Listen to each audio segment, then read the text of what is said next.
Existe mediunidade de desdobramento? A abertura mediúnica ou o desenvolvimento mediúnico, ele favorece ou não as experiências fora do corpo? Como se dá a presença de mentores nas reuniões mediúnicas e fora do corpo? Estas e outras perguntas serão respondidas por Wagner Borges, aqui na TV Consciência Próspera.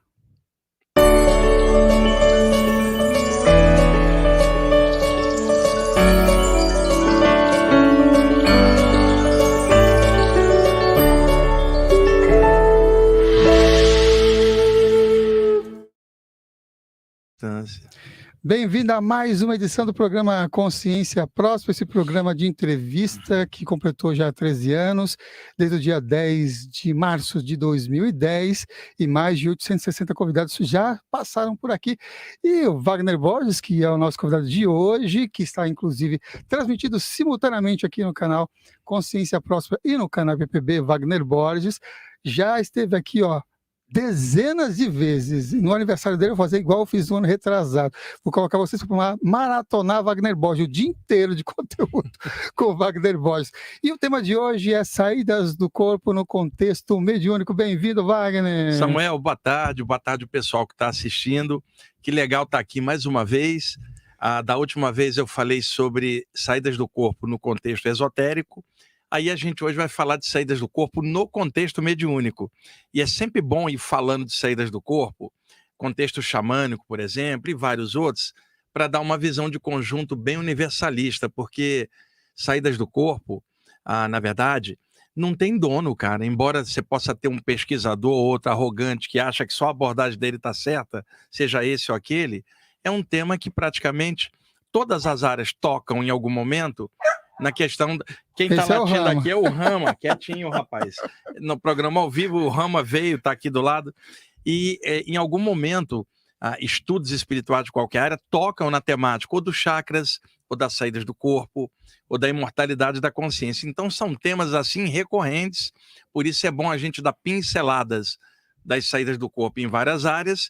E você tem a literatura de saídas do corpo específica, né, mais técnica. Você tem a literatura de projeciologia na linha do Valdo Vieira, na conscienciologia. Você tem estudos mais específicos. Mas o mais legal é somar tudo, cara, e não ficar engaiolado em área nenhuma. E por falar em saídas do corpo no contexto xamânico, nesse domingo vai ter um evento lá no PPB, né? É até bom que a gente pode divulgar esse domingo às 14 horas, das 14 às 19, lá no IPPB, na rua Gomes Nogueira 168, no Ipiranga. Nós vamos ter um evento xamânico. Eu vou fazer uma palestra inicial sobre saídas do corpo no contexto xamânico. O Rodrigo Betim vai fazer a palestra seguinte sobre o poder das flautas xamânicas, ele vai inclusive tocar algumas, e depois nós vamos ter 7 indígenas de uma tribo do Alagoas que vão fazer cantos nativos lá para nós. O ingresso será R$30 e toda a renda do ingresso vai para a ajuda à tribo deles. Eles vão levar artesanatos lá para vender também, toda a renda integral. Eu e o Rodrigo Betim, mas o Diego e alguns amigos, estamos fazendo esse evento no IPPB para ajudar essa tribo que passa dificuldades, né? E é um pessoal que vai lá compartilhar com a gente a sabedoria xamânica. Que beleza. Para informações, entre nesse site que está aparecendo, ippb.org. Tem um banner logo na capa do site do evento. Aí você se informa bem aí para esse evento aí imperdível no próximo domingo. E eu comecei, né, a abertura do programa com a pergunta um tanto quanto capciosa, né? Existe mediunidade de desdobramento? Não, isso é mito, Samuel. Vamos lá, porque embora eu já tenha falado isso muitas vezes, é uma coisa recorrente, porque é uma dúvida popular. Você tem o ser humano com um conjunto de capacidades dele mesmo, latentes. Capacidades anímicas, do latim animus, ânima, que é alma, o potencial de alguém encarnado. Então, por exemplo, você pode pensar, você pode ter emoções e isso é seu. Você não depende de alguém espiritual para você pensar, sentir emoções, escrever algo ou raciocinar sobre alguma coisa. Isso é o seu potencial anímico. Então, existe um conjunto de capacidades latentes que o ser humano pode desenvolver, que não depende da ajuda externa de um mentor ou presença espiritual. Por exemplo, você aprendeu a ler, né, a ler. Você hoje lê, é uma faculdade anímica, você não precisa de um guia espiritual para ficar lendo um livro para você. Então, você tem capacidades, suas, porque você é um espírito encarnado, uma centelha vital do eterno, do todo, aqui na carne. Então, dentro do conjunto de potenciais anímicos, por exemplo, a telepatia. Duas pessoas podem se comunicar mentalmente, não precisa de um mentor do lado, que é uma capacidade mental. Então, telepatia é uma capacidade anímica. Só que chega alguém não bem informado sobre isso e fala: o Samuel, o Wagner estão fazendo mediunidade, telepatia, eles têm mediunidade e telepatia. Não é mediunidade, é anímico. Né? Agora, se a telepatia é feita com um ente extrafísico para você, é uma telepatia interplanos. E se aquela telepatia de lá interfere sobre você, é mediúnico. Então você tem capacidades anímicas e capacidades mediúnicas. O mediúnico é quando a ação de uma presença extrafísica sobre você causando algo. O anímico, quando é você próprio, sem uma presença extrafísica. Então, clarividência é anímica, saídas do corpo são anímicas. O que acontece é que se você está num grupo como o yoga, ou, por exemplo, a teosofia ou o ocultismo, que não admite a parte mediúnica, tudo vai ser considerado anímico. Mas se você está na área do espiritismo, ou da Umbanda, ou até mesmo do Candomblé, a tendência vai ser colocar a ênfase mais no mediúnico. Então você tem esses dois extremos, o anímico aqui e o mediúnico lá. O mais legal é quando você faz o conjunto de ambas as coisas. Exemplo, existem mentores, eles podem me ajudar, mas mesmo que eles não existissem, eu também existo, eu também posso fazer. Então, a morte, por exemplo, é uma saída do corpo. E a morte não é mediúnica, ela é anímica. Um dia você entrou, um dia você sai. Samuel, se saídas do corpo fossem mediúnicas, a morte seria uma mediunidade. E só morreriam os médios. Quem não fosse médio não morreria, porque não teria capacidade da saída. É uma balela isso. Então, saídas do corpo, clarividência, telepatia, fenômenos anímicos. Agora, psicografia, psicofonia, psicopictografia. Se não tiver espíritos, aquilo não rola. É mediúnico. Médium, do latim, intermediário. Daí o fenômeno mediúnico, onde a pessoa é intermediário de presenças extrafísicas que interagem com ela. O anímico é ela própria. E outra coisa muito importante, como a saída do corpo, Samuel, ela é falada em vários contextos, cada contexto aborda de acordo com a característica e parâmetros daquela área. Se você está dentro da área espírita, a abordagem sobre saídas do corpo, ela vai ser a moda espírita, o que é natural. Você está num grupo ocultista, a abordagem vai ser hermética, diferente da espírita. Está num grupo teosófico, vai ser a moda da teosofia. Então você tem abordagens variadas, então onde que a pessoa pode entender melhor saídas do corpo? Estudando especificamente a literatura de saída do corpo, porque ela não é espírita, ela não é ocultista, ela é literatura de relatos de saídas do corpo, de autores, a maioria independentes, que escrevem contando suas experiências, e esses autores, por exemplo, 80% deles não são médiuns, e estão narrando suas saídas do corpo. Por que não são médiuns? Não estão dentro de alguma área mediúnica. Tem saídas do corpo, pode ver espíritos lá, mas a saída aconteceu anímica aqui. Então a principal prova que eu dou de que saída do corpo é anímica é a própria literatura de saída do corpo, que a maioria das pessoas não aprofundou. Você tem uma biblioteca aqui enorme, maravilhosa, eu tenho uma, e outros estudantes têm específica e aprofunda. E a maior parte dos autores na área de projeção astral sequer conhece mediunidade, como os autores ingleses, americanos. Agora, os autores brasileiros que trabalham com mediunidade vão tender a abordar a saída do corpo como um desdobramento mediúnico. Esses autores, a maioria, não leu a literatura de projeção, senão não falaria isso. Então, o que você tem? O anímico de um lado, mediúnico do outro, e a mescla dos dois, que é o perfeito. Samuel, você pode ter uma saída do corpo, mas se você também tiver desenvolvido uma soltura mediúnica, mentores podem te ajudar neste desenvolvimento. O que eu estou dizendo é que mesmo que não existisse ele, ainda existe você para sair. Então, na base, ela é anímica, mas ela pode ter componentes de fora ajudando você. E nessa perspectiva, né, de vários médios, inclusive, que já passaram por aqui, outros que acompanham também o programa, o desenvolvimento, o trabalho mediúnico, ele pode, de alguma maneira, Sim. facilitar também essas experiências fora do corpo? E é curioso, a mediunidade aberta, o campo energético fica mais solto. Quer dizer, a pessoa escorrega fácil.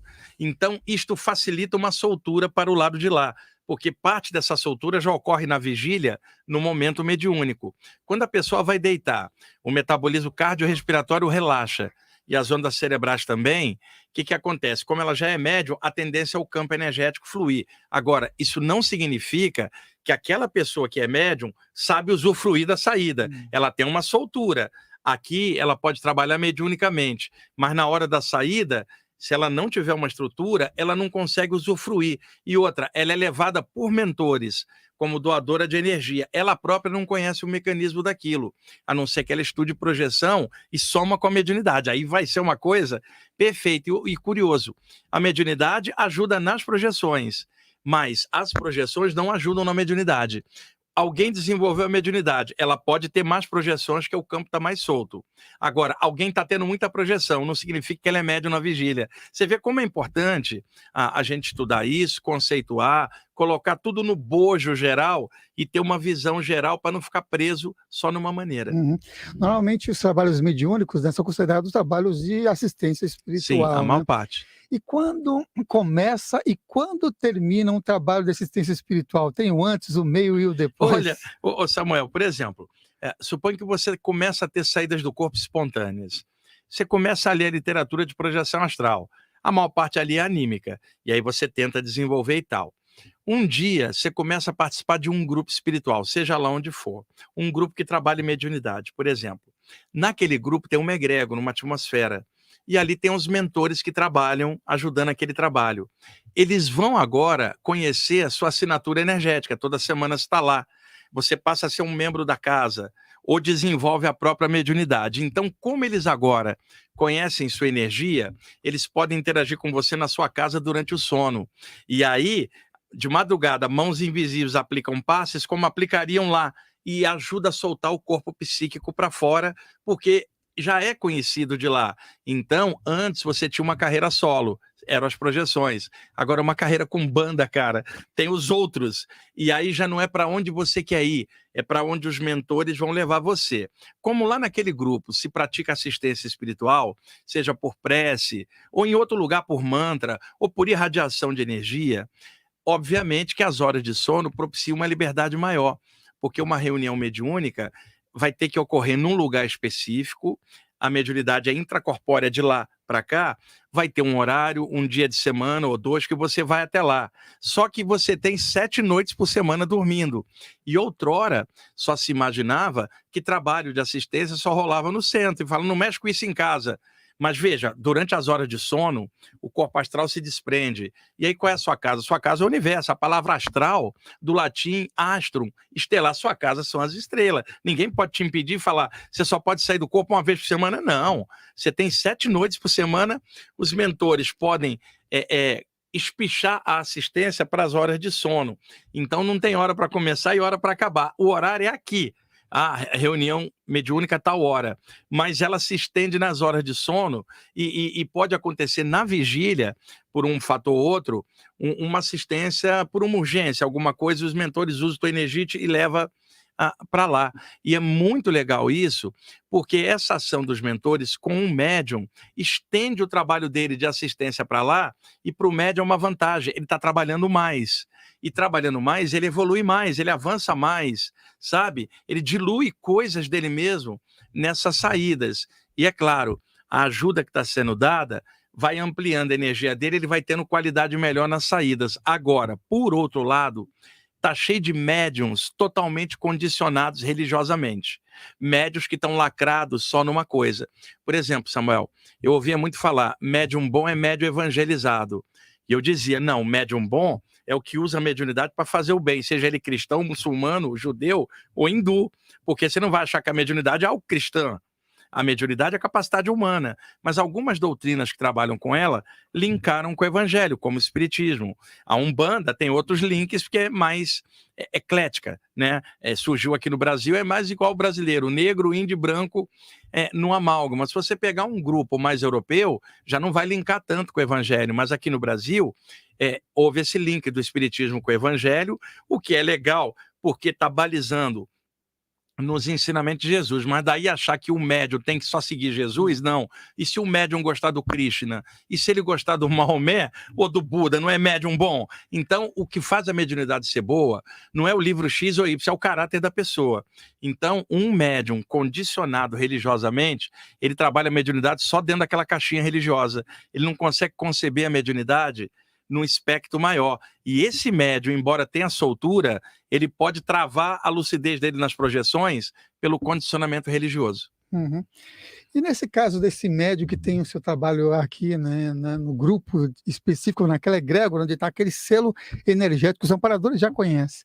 E ele também é o comunicador, ele dá palestras. E nos casos dessa pessoa que sai fora do corpo, e lá fora do corpo, ele está dando uma palestra, daqui a pouco vem um amparador e transmite uma mensagem Sim. por meio daquele médium ou daquela pessoa. Seria a mediunidade fora do corpo, tá?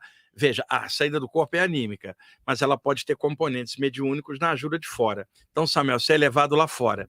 Você está em determinado plano aqui próximo do duplo energético da Terra. Está aqui um monte de espíritos ainda apegados aqui. Nesses ambientes, você não vai atravessar nada, é um ambiente com sala, cadeira, tudo plasmado, porque os caras são muito densos. E a mentalidade deles é igual a daqui, eles não aceitam que passaram para lá. Você é levado, projetado aqui, está tete a tete com essa turma. Em outro subplano extrafísico está um mentor, num lugar mais sutil. Ninguém aqui está vendo ele.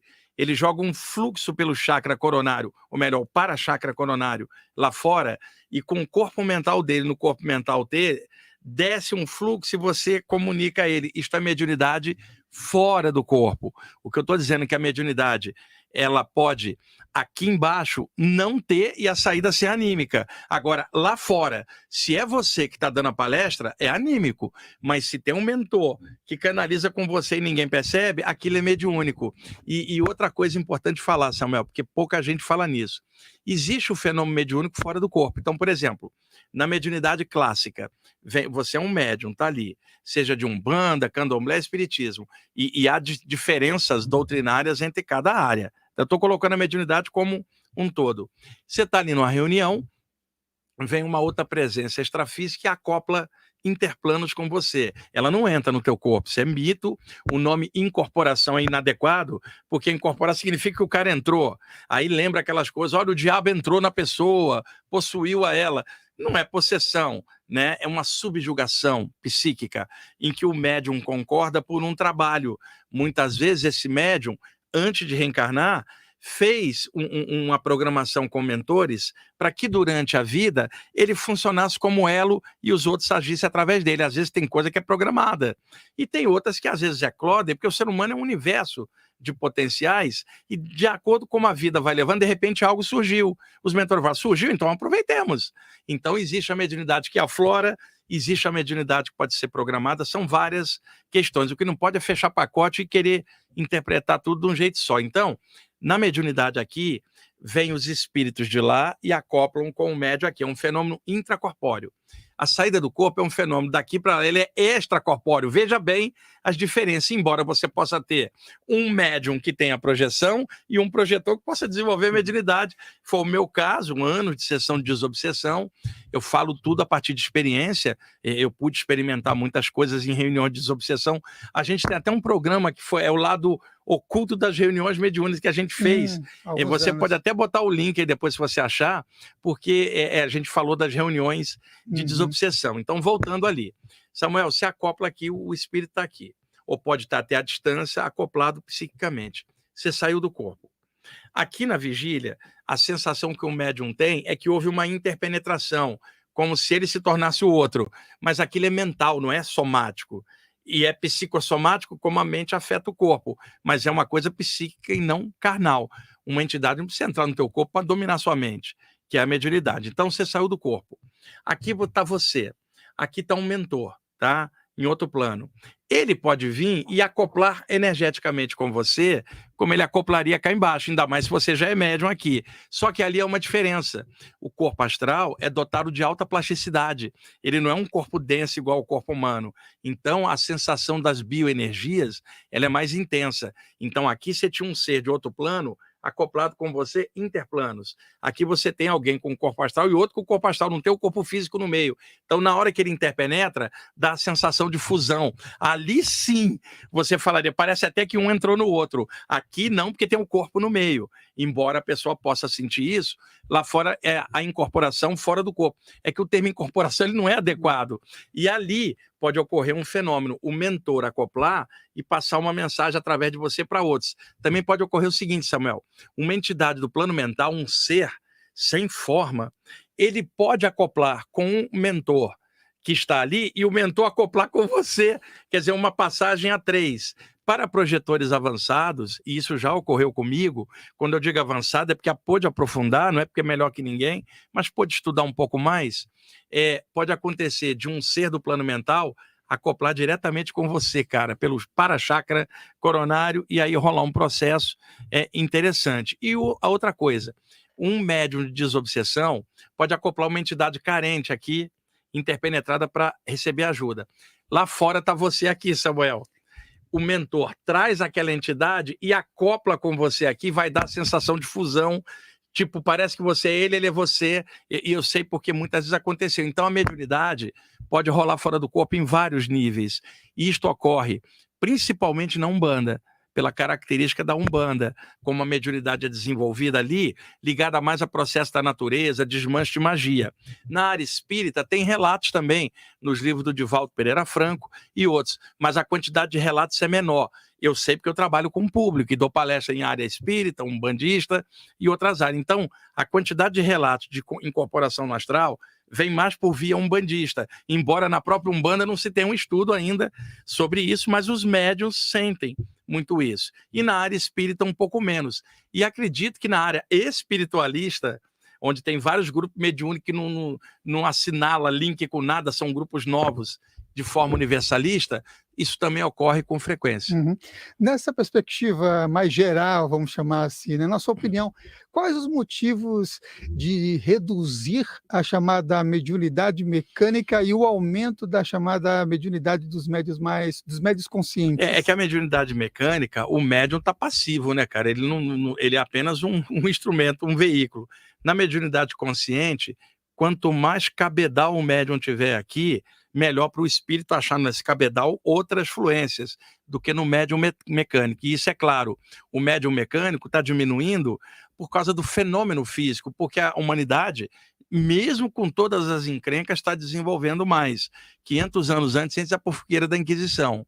Então hoje a gente tem uma liberdade, pelo menos nessa parte. O mundo é uma loucura, sempre foi, mas o estudo espiritual está muito aberto hoje. Então essa abertura propicia médios que também raciocinam, pensam, tem cabedal, e o mentor tem que estudar ele lá também, porque se o médium estuda aqui, ele entende melhor do que o mentor que não está estudando. Então, essa coisa é importante valorizar a consciência, não vai chegar assim, eu sou apenas um intermediário, não, você é um espírito encarnado, tem um potencial enorme, e no momento, por estratégia reencarnatória, mentores trabalham com você. Eles não são seus donos e nem são garçons teus para você ficar pedindo coisa. São consciências amigas interligadas no processo. Eles são um pedacinho de Deus, você também. Então, nada de rebaixamento. Porque não. Fala, que legal que eu estou trabalhando aqui, são meus amigos, meus irmãos de jornada, eu agradeço a eles pra caramba, eles estão lutando ali, eu estou lutando aqui, e todos nós queremos melhorar. Isso aí é que é legal. Você estava falando sobre esse acoplamento, principalmente nos trabalhos de Umbanda, de encostar um espírito fora do corpo e a pessoa sentir, né, ter essa percepção. E em relação à pessoa que faz um trabalho, né, de que forma que o álcool, né, eu fui inspirado pela imagem que a gente até usou na divulgação, de que forma que o álcool influencia tanto no processo mediúnico e nas experiências fora do corpo, isso no caso dos médiums. Na semana passada, inclusive, Samuel, lá no programa Viagem Espiritual, lá na Rádio Vibe Mundial, o título foi esse, alcoolismo, obsessão, porque uma pessoa perguntou para mim sobre soltura energética que o álcool causa. O álcool coloca a pessoa num estado alterado de consciência. Ele altera o padrão de ondas cerebrais. Só nisso já há uma mudança. E por isso a pessoa não fica coerente, ela fica num enredo ilusório mental, hipnagógico, cheio de imaginação, fala coisas desconexas, age de forma desconexa até voltar à vigília. Então o álcool deixa a pessoa no estado alterado. Ora, Samuel, todo médium entra no estado alterado, senão não é médium. Então o alcoólatra, de alguma forma, a sensibilidade abre um pouco, porque o padrão de ondas cerebrais fica distorcido. Só que no médium existe a supervisão de um mentor no processo, guiando, enquanto que no alcoólatra não tem, é só abertura. E aberto, você está aberto para qualquer coisa. Daí aquelas obsessões com alcoólatras e tal. E o álcool, ele é metabolizado pelo chakra umbilical, que metaboliza sólidos e líquidos que a gente ingere. E aí tudo que a gente ingere se transforma em energia que se espraia pela aura, dando uma média. O excesso de álcool causa uma média um pouco ácida. Estou falando isso por analogia. E essa acidez dificulta um mentor mais sutil encaixar nela e favorece uma entidade mais densa encaixar.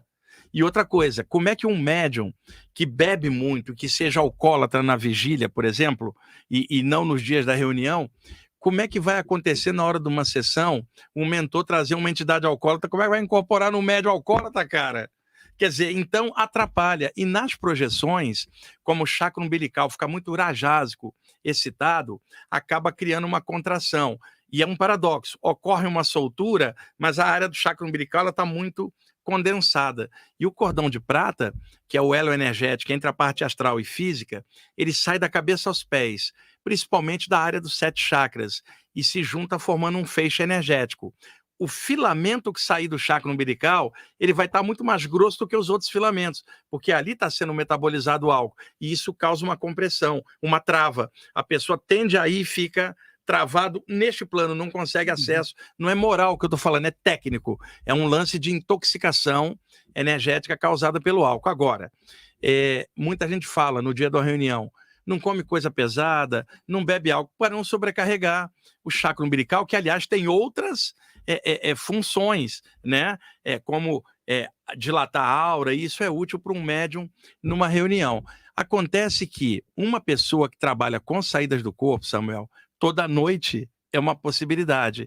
Ela já não pode abusar de álcool, cara, porque pode ter uma assistência aquela noite e não é dia de reunião. É o que eu falei, às noites da semana, os mentores podem interagir, e aí o álcool prejudica. Agora, eu não estou dizendo que a pessoa não possa tomar um copo de vinho no almoço, ou tomar uma cerveja com os amigos um sábado, ou um domingo, ou um chopp. O problema é a segunda cerveja, e aí é só usar o parâmetro. Se bebeu, não dirija. Então, nesse sentido, se vai para assistência espiritual, não se encharque de álcool. Agora, a pessoa, dentro da vida dela, ela tem o direito de se divertir e de assumir a consequência da diversão. O álcool não é um problema, o alcoolismo é um problema, o abuso do álcool é um problema. Tomar uma cerveja de vez em quando não vai te causar problema, ou um copo de vinho, desde que isso não seja um hábito, cara. E outra, alguém vai falar assim, pô, eu acho que esse Wagner bebe. Eu não bebo. Mas eu não vou ficar manipulando informação para doutrinar ninguém. Eu não trabalho com doutrina, eu estou dando a parte técnica, como é que afeta. Você falou sobre o chakra umbilical, né? Essa conexão de engrossar e ficar pesado, né? E se essa pessoa ela é um carioca, torcedor do Botafogo, líder do campeonato desde o início, no momento, e gostar de uma cervejinha, será que não vai afetar o frontal dele? No meu caso foi o seguinte, Samuel, morando no Rio de Janeiro, calor, sempre tomava um chopp de domingo com os amigos, uma cerveja de vez em quando, mas sem exagerar, né? Tomava cerveja com meu pai, que sempre gostou de cerveja, normal. Um dia, no ano de 1989, Samuel, numa saída do corpo, eu despertei fora do corpo e tinha um médico chamado Dr. Luiz Rafael, que, quando eu morava no Rio, me levava muito para assistência espiritual. Ele opera na área do Rio de Janeiro, no astral, era um médico militar desencarnado, um homem muito bom. E ele, então, estava mexendo na altura dos meus ombros e em pontos das costas. E eu paralisado no ar, e ele falou assim, eu estou fazendo uma pequena intervenção nos pontos energéticos do seu corpo sutil. Quando você encaixar, isso vai repercutir na sensibilidade do campo energético do corpo, que liga o sutil ao denso, que é o duplo etérico, a malha energética do corpo. E você vai ficar hipersensível a algumas coisas, principalmente a álcool. E eu estou mexendo aqui nesses pontos para você escrever muito mais. Naquela época, Samuel, eu não escrevia como eu escrevo de anos para cá. Eu escrevo tudo, eu escrevo uma máquina de escrever. Eu não tinha essa fluência. Foi por causa dessa experiência, né? E aí, daquele dia em diante, eu adquiri uma intolerância para álcool. Eu tomo um pouquinho de álcool, meu chakra frontal fica uns 3 dias travado, me dá enxaqueca, eu fico estranho, cara. E aí, o prazer que eu teria bebendo a cerveja me daria 3 dias de desgosto com o chakra frontal entumecido, embolorado. E um detalhe, eu fui fazer um teste outro dia, Samuel, eu parei de consumir álcool de 89 para 90 por causa dessa experiência. Pô, tem uns 7 anos isso, 8, quer dizer, passei quase 20 anos sem tomar. eu resolvi tomar uma cerveja para ver o efeito, cara. Eu não bebo, mas eu tinha, hoje eu nem tenho mais, mas tinha na minha geladeira latinha de cerveja, porque meus amigos que me visitam bebem. Então eu não bebo, mas eles bebem. Então, ó, quer tomar uma cervejinha? Por educação, um anfitrião recebendo amigos, né? E eu tinha lá Skol, porque desce redondinho e chácara é roda. Roda de luz, então supostamente desceria redondinha. Eu resolvi tomar uma latinha de Skol, uma madrugada, 1 da manhã. Fui fazer um teste. Tava muito calor, tava de férias. Botei num copo, meia lata.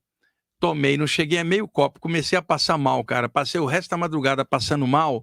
Eu pensei, dando de manhãzinha, eu vou correr para um hospital que eu tô mal. Mas aí eu acabei, fiquei tomando água para desintoxicar, voltei ao normal. Quer dizer, não tinha condição.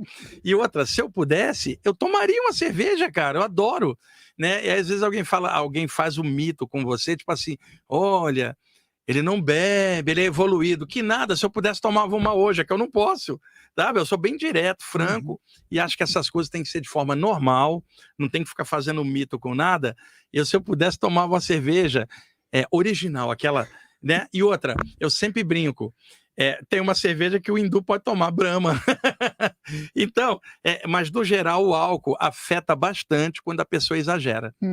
Cadê você? Tá aqui no meu pé. Vem cá, rapaz, deixa eu mostrar ele para a turma. Vem pro outro lado. Ele estava pulando aqui no meu colo. Ei, olha aí, ó. Vocês olha estão lá, vendo. mostra pro pessoal sua roupinha de lenhador escocês, que tá frio aqui em São Paulo, né, Rama? Olha só, tá aqui. É que, pessoal, quando eu venho aqui no Samuel, eu venho de quarta de tarde, né? Agora ao vivo.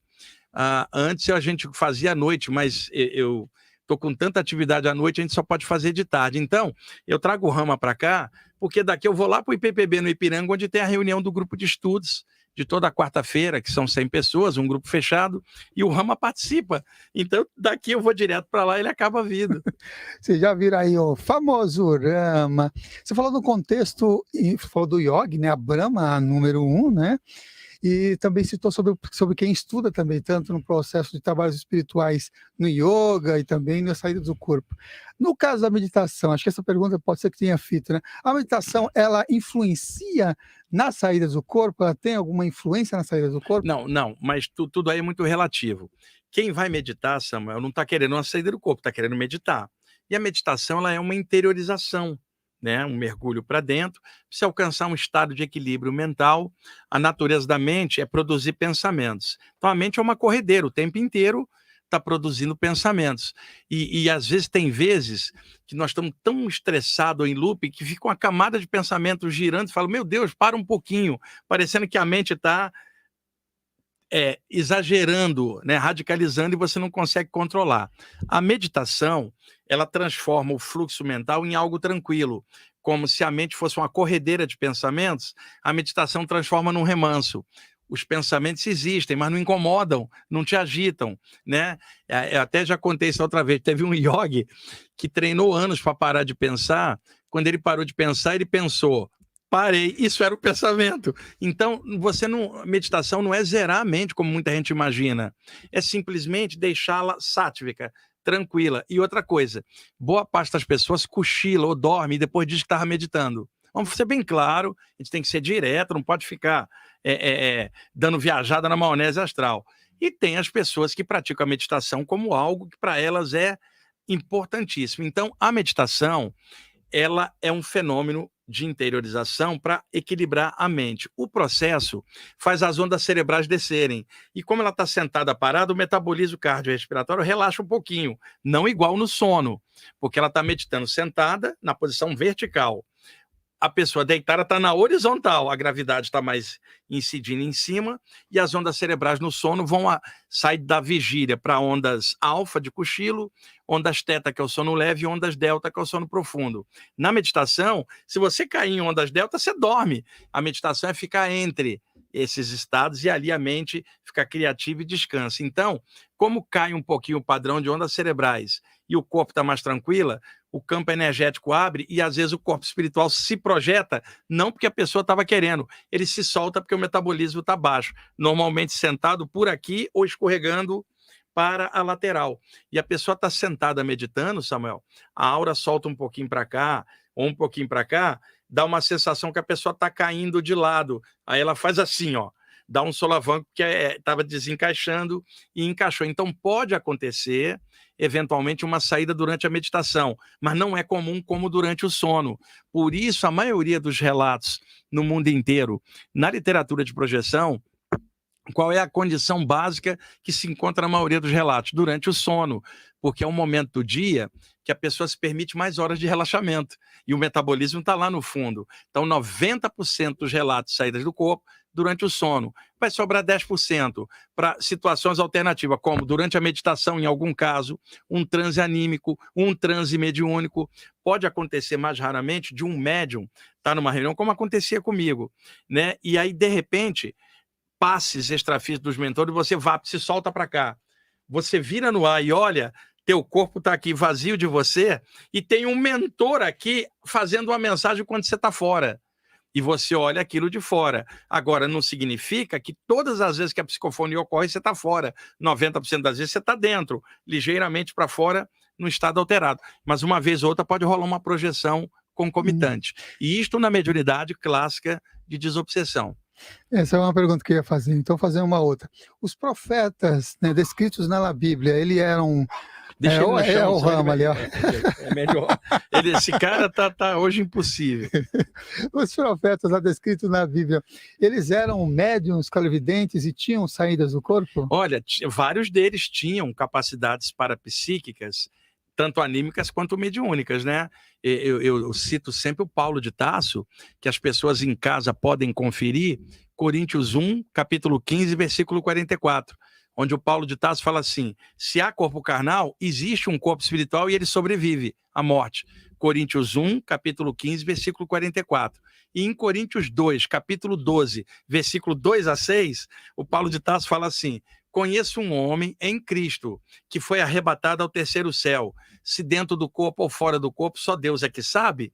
E sei que o tal homem viu coisas inenarráveis no paraíso. Se dentro ou fora do corpo, Deus é que sabe. Coríntios 2, capítulo 12, versículo 2 a 6.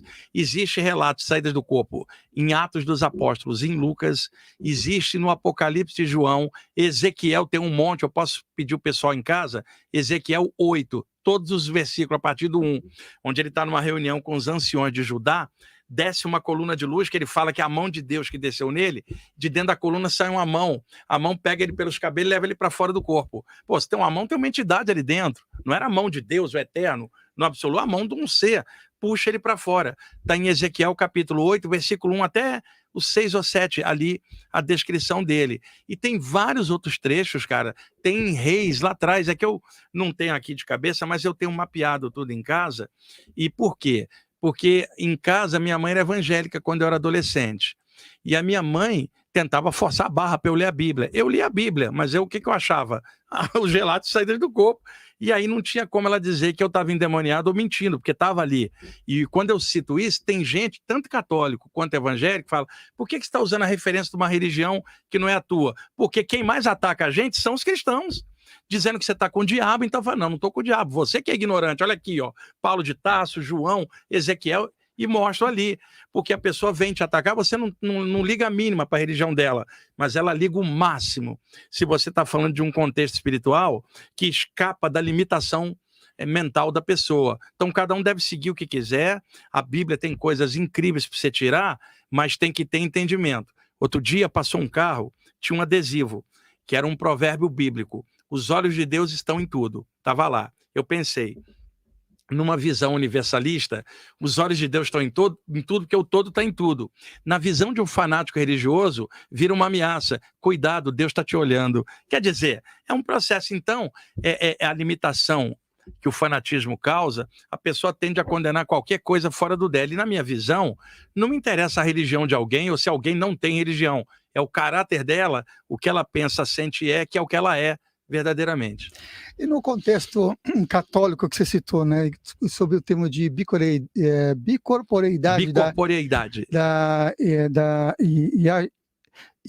a geografia, da geografia, o que você pode falar sobre... A geografia com H. Com H. A geografia. Então, você vai pesquisar a vida de um santo católico, Francisco de Assis, por exemplo, Santo Antônio de Pádua, Pio de Petrautina, vários. Então também você tem fala o Afonso de Ligório, Santa Maria de Agreda, Santa Maria de Rieta. O problema é esse, eu estudo de tudo, ô Samuel. Então alguém vai, você tá com o diabo, não, tá aqui, aqui e aqui.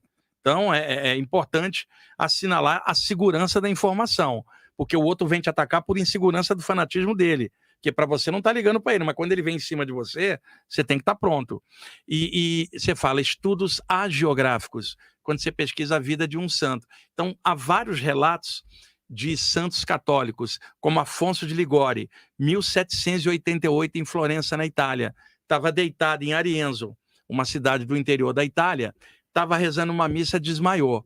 Levaram ele para o seu cantinho, ele ficou a noite inteira febril e os padres ali orando a noite inteira em volta dele para sua recuperação. Ele sai do corpo e aparece em Roma, no leito de morte do Papa Clemente XIV, que estava à beira da morte. As pessoas veem ele entrando, pensaram que ele estava com o corpo físico, mas ele estava materializado, o psicossoma. Ele dá a extrema-unção para o Papa, logo depois ele sai por uma portinha e some. 1 minuto depois ele acorda em Arienzo, conta para todo mundo que o Papa Clemente XIV morreu e que ele deu a extrema-unção. Ninguém acreditou, acharam que ele estava delirando, por causa da febre. 3 dias depois chega a notícia, o Papa Clemente XIV tinha morrido e o Afonso foi visto lá dando a extrema-unção. O que é isso? Um fenômeno que no Espiritismo, com Allan Kardec, na Revista Espírita, lá do século XIX, ele chamava de bicorporeidade, quando a pessoa está num ponto aqui deitada e aparece lá materializada na outra ponta, que é uma projeção astral com materialização da parte espiritual lá. E, posteriormente, no século XX, a parapsicologia chamou de bilocação, que é o nome mais moderno que a gente vê, bi de 2, locação de lugar. 2 lugares ao mesmo tempo, o corpo aqui e a pessoa lá. Então são projeções em que o psicossoma se materializa. No caso do Afonso de Ligório, tinham padres rezando aqui perto do corpo e padres rezando lá. Isso forneceu ectoplasma, energias, fluidos para o corpo astral materializar lá na ponta. E do Santo Antônio de Pádua, ele salvou, ele estava na Itália e o pai dele estava em Lisboa, né, em Portugal. E outra coisa, tem que também especular em cima, tá? E se de repente o Santo Antônio está aqui rezando num estado alterado e cede o fluido, um mentor que trabalha com ele capta esse fluido e aparece lá na ponta com a forma dele para salvar materializado. Quer dizer, eu estou especulando, vai pegar alguém mais radical, vai me criticar. Como que você... Não, eu não estou preso a nada. Mas eu acredito que sejam materializações do corpo astral da pessoa projetada lá. Wagner, você acredita que torcer para o Botafogo é uma âncora? E qual a importância das âncoras? Olha, no momento está sendo uma âncora feliz. É o líder absoluto do campeonato, 2 pontos na frente do Palmeiras. Quem diria que esse ano estaria Palmeiras e Botafogo buscando a liderança ali, né? E no momento é uma âncora, mas já foi âncora de sofrimento, como o próprio Palmeiras anos atrás também teve aí fase ruim, o Corinthians está numa agora, todo time passa por isso. Eu acompanho futebol, eu cresci jogando futebol, torcendo e há muito ao Maracanã no Rio, e primeiro como um jovem, né? Depois, à medida que eu fui desenvolvendo a parte espiritual, eu continuei acompanhando futebol. Você precisa ter âncoras aqui na Terra. Quanto maior for a sensibilidade, você precisa ter âncoras aqui para poder viver encarnado com o pé no chão. Então, por exemplo, um grupo de amigos, pra você brincar, um esporte que você gosta, seja lá qual for, ou de praticar, ou de acompanhar, cinema, teatro, namorar, sabe? E as coisas aqui que te deem gosto de você estar aqui. Porque eu conheci muitos médiuns e outros que são sensitivos, mais anímicos, que não conseguiam viver a vida carnal mais. Eu sinto isso, sinto aquilo. Pergunto, quem mandou você reencarnar? E outra, você não vai poder ficar só dentro de casa, você vai ter que sair para a rua, para o banco, pegar um metrô, vai ficar reclamando das pessoas dentro do metrô? Ué, é você que é o diferente ali? Dê um jeitinho de equilibrar sua energia para que a influência externa não seja tão grande. Tem gente que tem muita empatia, sente tudo, mas ela precisa dar um jeito de se equilibrar. Pode observar, a maioria dos empatas que sente coisa mexe pouco com chakras, que se mexesse mais, ela teria empatia, mas dentro de um equilíbrio que não afete a vida dela. E outra coisa, a prioridade dos mentores não é a parte espiritual, é a reencarnação da pessoa, porque é um processo trabalhoso, onerou o corpo de uma mulher durante 9 meses, os pais para educar, é um processo oneroso para o meio. Então, o amparador, o mentor, a prioridade dele não é a projeção, não é a mediunidade, é o teu equilíbrio na vida carnal. Se você está equilibrado, ainda abre a parte espiritual, perfeito, mas se a parte espiritual desequilibrar a parte material, está desequilibrado. como o oposto. A parte material exacerbada desequilibra a parte espiritual. O lance todo é de equilíbrio. E o oposto disso, né, falando sobre esse processo de reencarnação, né, não, aquela pessoa que não tem lembrança da experiência fora do corpo, não tem nenhuma sensibilidade, não tem nenhuma percepção, reclama, mas ela gosta, estuda de temas espirituais, participa dos grupos de estudo, cursos e nada.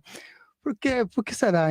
Pode ser um resultado de uma vida passada? Pode, mas tem que separar bem, Samuel. Às vezes, por uma repressão religiosa na infância, você trava a sensibilidade de uma pessoa o resto da vida, porque ela está trancada por dentro numa época que ela era vulnerável e sujeita à sugestão do adulto. A pessoa estuda intelectualmente aquilo, mas emocionalmente tem uma criança amarrada, cara, com medo do capeta, por exemplo.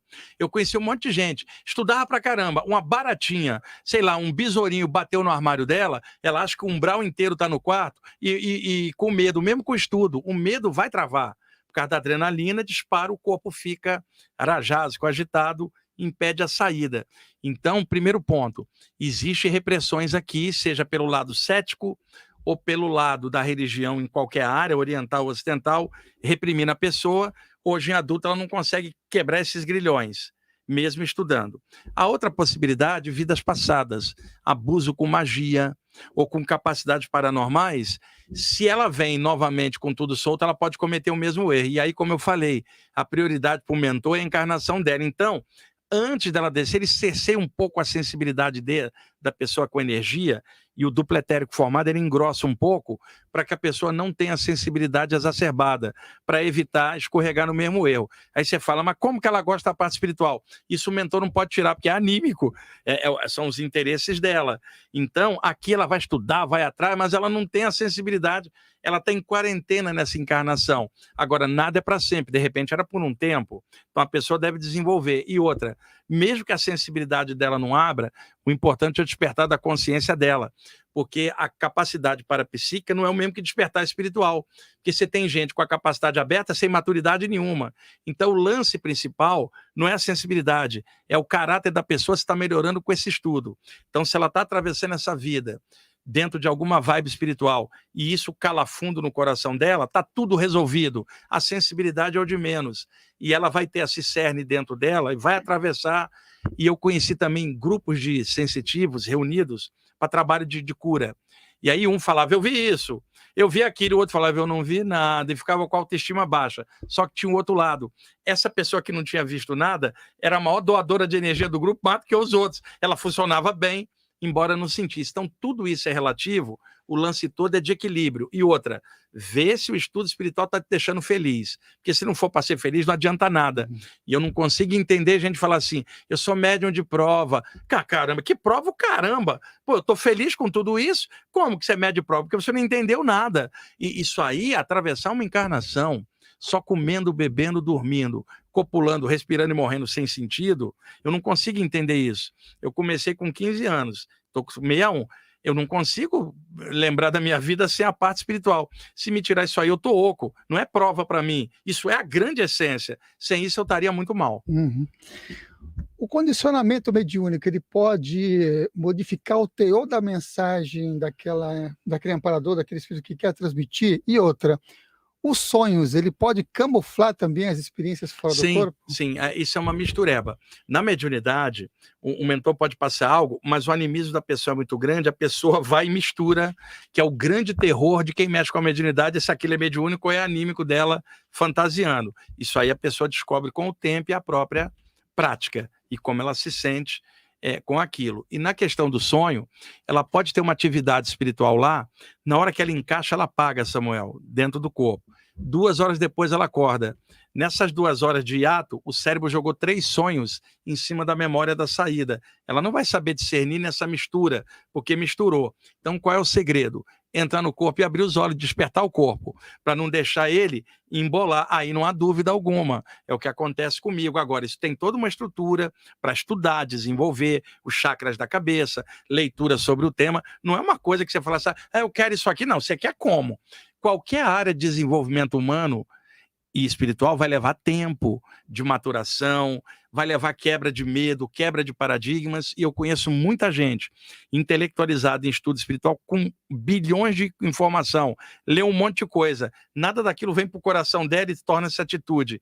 Ela acha que sabe muito, pode até saber, mas a maneira dela lidar com aquilo, há um hiato entre a teoria e a prática. E aí, essa pessoa estudou projeção astral, por exemplo, e não vai ter uma consciente, porque ela está lacrada no intelecto. E outra coisa importante, Samuel, qualquer área que você for estudar, você tem que ter paixão por aquilo. Quando eu falo paixão, não é emoção no sentido ruim. Se você vai fazer um curso de medicina, se você não tiver paixão por medicina, você não vai avançar. Você vai fazer qualquer curso em qualquer área, você tem que ter paixão, gostar daquilo. Tem que estar apaixonado por essas coisas. Eu tenho visto gente estudar intelectualmente sem se apaixonar por aquilo. Você vê que os olhos da pessoa não brilham em relação àquilo, não há vivacidade, só há nela frieza intelectual, nomenclatura, não avança. E pior, a pessoa acha que sabe muito, pega o outro que está tendo a experiência que ela não está tendo, ela acha que sabe muito, o outro pode ter estudado menos e está mais. Então o lance todo é de equilíbrio. O estudo é muito legal, mas não para ficar preso aqui, traz ali, soma tudo. Não tem só chakras na cabeça, tem por toda estrutura. Você tem que estar bem da cabeça aos pés. Falar em medicina, né? E o Saulo passou em medicina, inclusive ele vai estar aqui na semana que vem, ao vivo. O Saulo falou para mim que vai começar em agosto. Eu acho, ele vai até diminuir um pouco a atividade dele na internet, porque o curso de medicina é puxado o dia inteiro, aí vai passar 6 anos de formação. Quando entrar na residência, o que ele sentiu dentro, ele deve... Falei com ele, cara, vai fundo, se apaixona por isso, luta pelo que você está querendo e vai em frente. Só não deixa o campo da medicina, que é bem cético, matar a tua espiritualidade. Como o Saulo é um cara muito esperto, isso não vai acontecer com ele. Mas eu conheci diversos estudantes de medicina, variados, que com o tempo abandonaram a parte espiritual porque foram ressecados pela atmosfera de ceticismo da medicina, que só mexe com o corpo. E isso tem que ser falado. A medicina é maravilhosa. Pô, todos nós vamos precisar de um médico uma hora. Agora o médico vai precisar da gente na hora que ele desencarnar, você vai dar um passe nele. Então tem a volta também. Então é muito legal a pessoa estar dentro de uma área dessa, mas com um recheio espiritual para poder contrabalançar. O Saulo tem esse recheio muito bom. Uhum. Um ponto importante também que você trouxe aqui hoje também é essa importância, né, de a pessoa desenvolver esse seu poder pessoal independente dos amparadores, independente dos mentores. Nós não podemos depender de amparador, anjo, mestre ascensionado, de ninguém, cara. Nós somos uma centelha vital do eterno manifestado na carne. Nós temos o potencial. Todo ser tem esse potencial. A limitação, ela está na mente, ou uma crença limitante que deram para ela. A gente deve estar grato à ajuda espiritual que a gente recebe, mas o desenvolvimento é de dentro para fora. Outra coisa, você pode ter o maior mentor do mundo, quem está encarnado é você. Quem vai sentir dor de dente é você. Quem vai correr para o banheiro com dor de barriga é você. Quem vai pagar IPTU é você. Quem vai pagar o boleto é você. Então é você que está encarnado. Um mentor ajuda dentro do limite da ação espiritual, mas o teu desenvolvimento é teu. Então isso é muito importante, a não dependência. E ao mesmo tempo, a interdependência no sentido, eu estou aqui, sou um espírito, eles estão ali, são mestres espíritos, eu agradeço a ajuda. No conjunto inteiro, eu vou crescer. Sabe, é importante o autodesenvolvimento da pessoa para não criar dependência. Deixa eu dar um exemplo, Samuel. Suponha que todo sábado de manhã você vai para uma reunião e você ali aplica energia de cura em um monte de gente. Aí tem um mentor que acopla com você muito bom e, juntos vocês fazem o trabalho. Um belo dia, tá lá a turma esperando, você chega e fala assim, gente, hoje não vai ter reunião. O meu mentor teve uma urgência em outro plano e não pôde vir, então não tem passe porque ele não está aqui. Quer dizer, o que você deveria fazer? Galera, o mentor não veio. Eu mesmo vou encher você de luz. E se bobear, o meu passo vai ser melhor que o dele. Cara, não pode ficar dependente de jeito nenhum. Uhum. Essa perspectiva, né, de mediunidade, você falou sobre medicina e essa coisa do ceticismo ou do cienticismo em si, né, da materialidade mais forte do que os contextos ou conteúdos espirituais ou experiências espirituais. E aí vem uma pergunta muito recorrente aqui no canal também. Mediunidade, experiências fora do corpo, ela pode levar à esquizofrenia? Eu vou complementar com uma pergunta que é assim, todo louco tem um pouco de médio, todo médio tem um pouco de louco? Olha, todo ser humano, se é anime como ele, tem um pouco de louco. Isso aqui é o hospício do sistema solar, cara. E outra coisa, se você tiver lúcido dentro do hospício, os malucos vão te olhar e falar, aquele tal de Samuel é estranho. Se você tá lúcido no meio dos malucos, eles vão te estranhar. Mexer com a parte espiritual, com a humanidade como é, literalmente você vai ser taxado de louco ou esquizofrênico. Então, alguém que perde o pé no chão em função de uma sensibilidade pode ter problema nessa área. Por isso que eu falei, uma ancoragem para você não perder o gosto de viver e valorizar as coisas daqui. Samuel, você vai ali no Jardim Botânico, que é lindo aqui em São Paulo, passar com seus 2 filhos, sua mulher, um dia de sol. Você está curtindo o sol, a grama, não é plano espiritual, é plano físico. Você está curtindo algo aqui, fala, pô, que legal que eu estou aqui, sabe? Agora a pessoa vai, senta ali e fica abstraindo para o lado de lá. Será que tem espírito da natureza aqui? Será que tem um Deva? A aura ela não curte o parque, cara, na parte material ela está encarnada. Isto pode dar problema porque a pessoa fica misturando a sensibilidade com as coisas do dia a dia. E aí pode ser rotulada como alguém com algum processo. Tem também médiums que são tratados como esquizofrênicos, e eles não eram, apenas a família achou isso ou o profissional de saúde, e não era. Era a mediunidade mal explicada.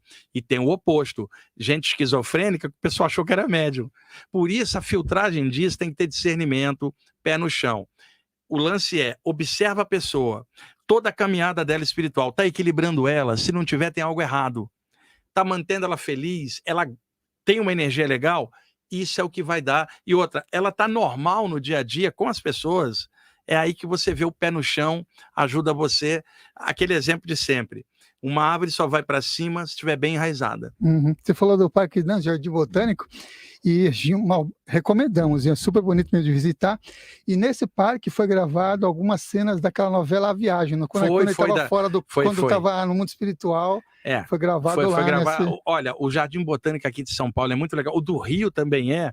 O do Rio é imperial, da época do Dom Pedro.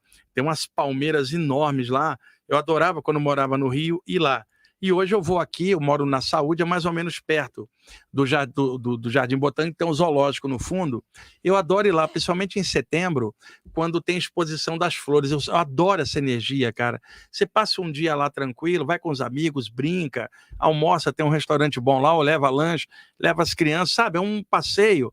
Tira um dia para você, fala, tô aqui, que sol legal, que meus amigos aqui, a gente tá brincando, contando piada, vendo quanto foi o jogo. Não dá viajada na maionese astral, cara. Tá encarnado. Agora, a parte espiritual tá ali intacta. Ela tem um momento dela. E tem um momento de você tá com o pé no chão e ir lá pagar teu boleto no banco, sem reclamar. Nessa encadenação, quando e como é que foi o seu primeiro contato com os amparadores, os espíritos fora do corpo? Olha, eu já contei essa história milhares de vezes, Samuel. Eu tinha 17 anos e eu estava tendo saídas do corpo desde os 15, mas eu não tinha visto nada espiritual. As saídas do corpo eram sempre no duplo etérico aqui desse plano. Com 17 anos, eu encontrei 8 espíritos na sala da minha casa, cara.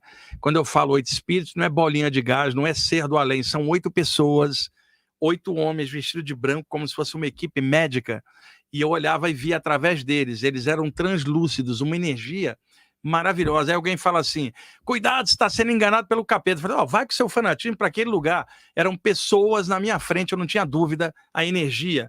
Muito legal, não era fractal coisa nenhuma, são pessoas, igual você está aqui, um dia vai desencarnar, você é fractal coisa nenhuma, são entidades humanas, extrafísicas na frente.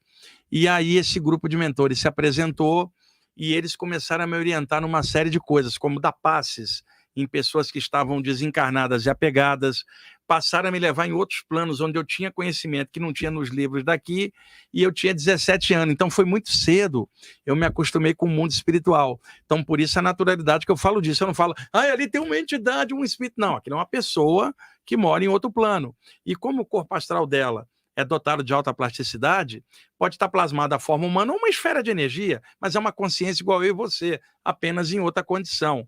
Eu acho que todo mundo fez muito mito com o mundo espiritual, cara. Imagina, você tem pessoas que você gosta, elas desencarnam, estão em outro plano. Um dia uma delas aparece e você fala, meu Deus, um fantasma. Quer dizer, você transformou o ente querido em fantasma? Não. Você viu a pessoa e fala, que legal que você está aqui, que está bem, vou contar para todo mundo. Ou seja, um contato que te trouxe alegria. Agora, se o contato te trouxe tristeza, veja só, como é tético. Eu vi uma alma do além, Ela deve ter saído do cemitério e veio para cá. Veja, você está de sacanagem. Veja a diferença. Eu vi uma pessoa extrafísica, ela veio da comunidade astral dela aqui, fiquei super contente de vê-la. Veja, trouxe alegria a noção de imortalidade da consciência, não aquela coisa tétrica, pesada que as pessoas se acostumaram. Nessa época também lá no Rio, né? Quando você conviveu com a Ivone Pereira do Amaral, vocês trocaram informações ou experiências sobre saída fora do corpo? Na verdade, eu não tive uma convivência grande com ela. Quando eu conheci a Ivone Pereira, eu tinha 20 anos, ela tinha já quase 80, sei lá. Ela morava no bairro da Piedade, na divisa com o bairro da Abolição, se eu não me engano, no Rio. E o Sebastião Carvalho, que era da Ramatiz do Rio, que ia na Fraternidade André Luiz, onde eu também ia, e o Valdo Vieira também dava palestra lá. Essa era uma outra época, antes de institutos e coisas, na década de 80, logo no início. E o Sebastião conheceu a Ivone, que era uma médium já bem de idade, que tinha publicado lá coisas desde a década de 30, o livro Memória de um Suicida. E a Ivone Pereira, além dos romances mediúnicos, quando foi na década de 60, exatamente em 1964, ela lançou o livro Devassando o Invisível, que são as saídas do corpo dela. E no ano seguinte, Recordações da Mediunidade, em 1965. Ela tem 2 livros de projeção dentro do enfoque espírita. Ela era uma médium espírita, né? E aí o Sebastião Carvalho falou, cara, eu conheço a Ivone Pereira e eu acho que ela vai gostar de te conhecer, porque você estuda os livros dela e ela gosta de conhecer médiuns novos, assim, porque ela sente algo legal. E aí eu fui na casa dela, passei uma tarde indo lá e depois fui outras tardes e a Ivone Pereira me contou um monte de detalhes da vida dela, dos personagens dos romances mediúnicos, que parte eram personagens de vidas passadas dela, que ela conheceu, que estavam no enredo, ela misturava algumas coisas reais mesmo, mas romanceava para ficar mais fácil. E a Ivone Pereira, uma das melhores pessoas que eu conheci, uma mulher bondosa, ajudou gente pra caramba. E uma coisa que ela falou para mim, embora isso não seja novidade, ela falou para muita gente. Ela escreveu o livro Memória de um Suicida em 1930, do Camilo Castelo Branco, que era um suicida português, que era escritor. Ela falou para mim que nas 2 últimas vidas dela, ela tinha se matado. Ela passou por vale de suicida e nessa vida, para se recuperar, ela veio como médium. E outra, ela passou a vida inteira dedicada à parte espiritual, era a única cura para ela. Ela não pôde ter um relacionamento estável com alguém, e era uma mulher apaixonada, mas a vida dela veio para isso. Ela falou, eu vim para cobrir 2 vidas de suicídio, por isso eu recebi mensagem nesse teor, por isso a assistência que eu fiz, e eu estou me recuperando. É uma pessoa maravilhosa, cara. Que legal, hein? Privilégio encontrar alguns seres que fazem um trabalho tão de afinidade, de sintonia, né, que a gente gosta. Agora a gente vai passar para as perguntas, que já está mais... Só para acrescentar, na parte da mediunidade, na área espírita, é claro que você tem os estudos clássicos da literatura do Allan Kardec, clássicos, né? Seja o livro dos espíritos, o livro dos médiuns e tal. Mas na área espírita, você tinha vários autores, na mesma época do Kardec, que produziram obras incríveis. Leon Denis, Gabriel Delany, Camille Flammarion, e o Ernesto Bozano, que não era espírita, mas era amigo do pessoal, e os livros dele saíram aqui pela Federação Espírita Brasileira. E o Ernesto Bozano tem um livro, cara, que se chama Animismo e Espiritismo, em que ele compara os fenômenos. E tem um livro do Alexander Nikolaev Aksakov, publicado, acho que entre 1901 e 1903, que se chama Animismo ou Espiritismo, que também, 2 volumes, que bate bem essa questão do que é anímico, o que é mediúnico, incluindo saídas do corpo em alguns capítulos, tá? Na Umbanda, você tem coisas de literatura de saída do corpo, por exemplo, no W.W. da Mata e Silva, o livro Umbanda e o Poder da Mediunidade, de 1978, onde tem um capítulo que ele sai do corpo com o Exu, cara, para desmanchar coisa pesada no umbral. Recentemente, tem uma médium lá do Rio Grande do Sul que publica os livros pela Editora do Conhecimento. Ela tem um nome do leste europeu que eu não me recordo agora. Tem um livro ótimo chamado Enquanto Dormes, sobre saída do corpo no contexto da Umbanda. Tem coisas de vários autores hoje de Umbanda também falando, e a Umbanda hoje está com muito mais literatura do que no passado. Você tem a Umbanda esotérica, lá do W.W. da Mata e Silva, depois do Rivas Neto. Tem a Umbanda à moda do Rubens Saraceni, com todo o trabalho dele, modernamente o Alexandre Comino, que trabalhou com ele, e tantas outras abordagens de Umbanda, que começa a falar de saída do corpo num ponto, a mediunidade no outro, dentro de um outro contexto, mas falando daquilo. E eu estou citando o Espiritismo e a Umbanda, que é onde a literatura mediúnica ela teve mais fluência do que na parte hermética ou teosófica, onde não tem quase nada sobre isso. E encontra-se também relatos de mediunidade nos textos orientais? Não, mediunidade não. O que você vai encontrar, saídas do corpo, tá? Tem alguns fragmentos da cultura yogi, principalmente lá atrás, não atual, que tem relato de saídas do corpo, e a literatura em geral. O Yogananda cita um pouco, não com o nome projeção astral, mas ele cita algumas coisas de saída, misturado no contexto do Autobiografia de um Yogi, o livro dele, o Swami Rama, Swami Sivananda, Swami Satyananda, Hiroshi Motoyama. Você tem um monte de autores que tratam o Hiroshi Motoyama, principalmente no livro Teoria dos Chakras. Tem saídas do corpo pelo chakra coronário, mas a parte mediúnica não. E na literatura yoga em geral, você vai ter fenômenos como clarividência, mas a parte anímica, porque o contexto da Índia daquela época era um contexto mais anímico.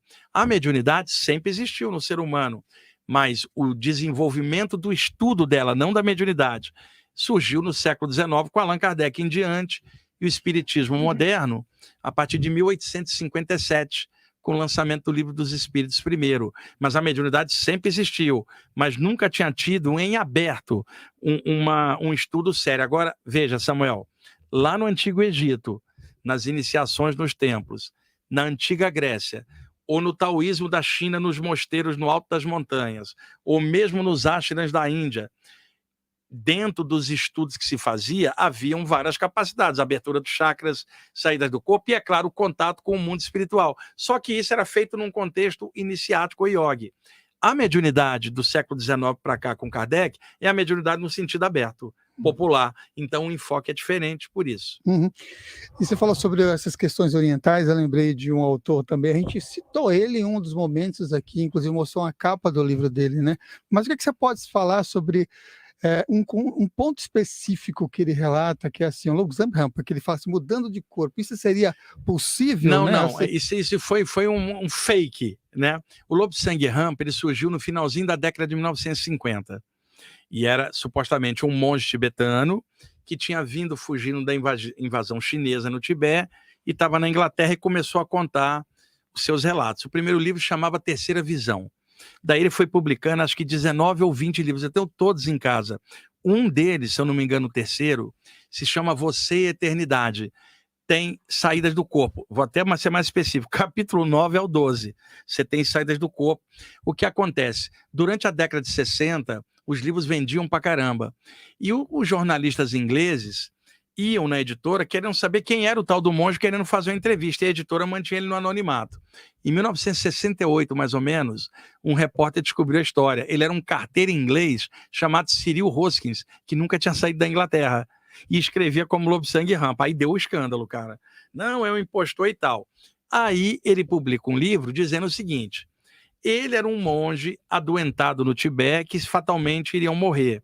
Cyril Hoskins era um carteiro que estava entediado e queria se matar na Inglaterra, durante uma saída do corpo. Cyril fora, Lobsang Rampa falou, já que você quer morrer, e o meu corpo vai morrer, entra no meu corpo e morre lá, e eu entro no teu corpo e vive, e em troca eu conto as iniciações tibetanas. Supostamente foi isso, uma troca de corpos. Samuel, isso não dá por causa do cordão de prata. Como é que você vai desencaixar de um e encaixar no outro? Veja, leva 9 meses para você encaixar, cara, completamente num corpo humano via duplo etérico, tá? E outra, cadê o karma dos dois? Como é que fica, altera isso, tá? Então, fake, ele fez isso para tentar criar, depois ele mudou para o Canadá, cara. Tá? E naquela época, eu era adolescente, eu lia Lobsang Rampa, servia de porta de entrada, mas quando se aprofunda, você vê que aquilo ali é supérfluo, superficial. Agora, vai ao Tibete, pergunta aos tibetanos sobre Lobsang Rampa. Nenhum deles acredita, porque o que ele conta não é típico do Tibete atual, budista, em sua essência, já de vários séculos, desde o Padmasambhava, lá atrás. Mas, de qualquer forma, tem algumas coisas na área psíquica. Então, especulando, Samuel, será que Lobsang Rampa não era uma entidade que passava a informação pelo Cyril e ele não quis dizer que era mediúnico e criou o personagem? Possibilidade. Segundo, ele teria sido Lobsang Rampa numa vida anterior, ele lembrou e criou o arcabouço de romance como se fosse um monge de novo. Quer dizer, possibilidade, que alguma coisa tem ali. Agora, o negócio da troca de corpos também acontece no meio da ufologia. A internet está cheio. É o chamado walk-in, o entrante. Olha, Samuel, eu pesquisei alguns casos desses. Conheci pessoas que se diziam serem extraterrestres, que tinham entrado no corpo, a pessoa tinha ido embora. Nenhuma delas tinha um comportamento diferente antes. Mudava a maneira de falar, praticamente dupla personalidade. E eu olhava a energia, não tinha mudado. Era casos mentais que a pessoa achava que estava um entrante. E outra coisa, algumas pessoas diziam que o ET tinha entrado, o ET era o espírito, ele era o médium, ele não queria revelar que era mediúnico. Porque lá no movimento New Age americano eu sou channeling, canalização. Então, isso aí é um bololô que não bate. E outra, se o extraterrestre quer vir para viver no teu corpo, reencarna, caramba. Tá cheio de gente de outros lugares, reencarnada aqui, reencarna aqui e se vira, cara. Em vez de tentar interagir num processo, eu não acho. Agora, a internet está cheia disso, eu não sou dono da verdade, mas a minha visão é essa. Uhum. Você falou sobre ufologia, já passou aquele evento que já passou, Barra da Graça? Não, semana que vem, dias 23, 24 e 25, Barra do Garças, Mato Grosso, já perto da fronteira com Goiás. É o terceiro evento que vai estar lá. O primeiro foi em 2004. Eu estou indo pela terceira vez lá. É um evento com membros da revista UFO, que ainda permanece na internet, mesmo com a Ademar Jevaé tendo ido embora para o outro lado da revista, não está em banca. O grupo continua unido, né? Aliás, ele está do outro plano, um abraço para ele, ninguém morre, cara. Então, aqui, abraço, Jevaé, saudade de você, aparece, mano. Ou uma hora, quem sabe, eu te dou um abraço aí. É importante sempre falar de vida, cara, nada de caixão, cadáver. Eu não consigo conceber vida além da vida no cemitério, vida além da vida na vida que segue, cara. E aí, esse evento, ele vai ter várias palestrantes nacionais e internacionais. O evento é gratuito. Tá? E agora, o problema é o deslocamento para lá. Por que Barra do Garça? É um lugar na beira do Rio Araguaia, cheio de avistamentos ufológicos, tem várias tribos indígenas lá, e nesse evento alguns indígenas vão participar contando algumas coisas, e vai ter uma vigília em que eles vão estar juntos, eu vou estar junto, passar a noite lá olhando o céu lindo. A Barra do Garça é uma cidade mística, muito legal. Tá lá na capa do site do IPPB, tá lá o banner com aviso e as informações. E no meu Instagram também. O evento é gratuito, porque tem que deslocar até o interior do Mato Grosso para o evento. Mas é um evento aberto muito legal. Muito bem, vocês viram que está aqui embaixo, ippp.org.br, e o Instagram do Wagner no... Wagner Deloy Borges. Wagner Deloy Borges. Vamos agora colocar aqui ele, o Diego S. Roque, que vai fazer as perguntas. Eu quero ver como é que ele vai conseguir selecionar nesse tempo que a gente tem mais de 357 mensagens. 357 mensagens, Samuel? Quase 900 pessoas aqui simultaneamente assistindo nos dois canais. E outra, isso no horário da tarde de trabalho, né, Samuel? E depois, mais tarde, quando o pessoal chegar em casa e puder pegar depois, que legal, viu? Muito bem, vamos lá. Não tem como ler todas as mensagens, né? Mas eu separei aqui algumas. O Preto Velho tem cambono, a gente tem o Diego aqui, o Samuel. Tá bom aqui o microfone, Samuel? Maravilha, então. Vamos começar pela mensagem aqui do Vinícius Davi. Ele mandou um superchat aqui.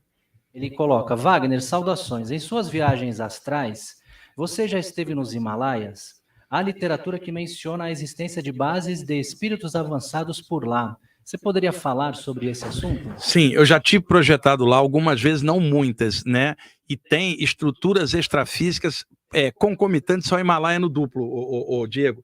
Eu não estou falando de cidades intraterrenas ou chambala escondida em outra... Estou falando de lugares extrafísicos, comunidades extrafísicas que usam a atmosfera dali, Samuel.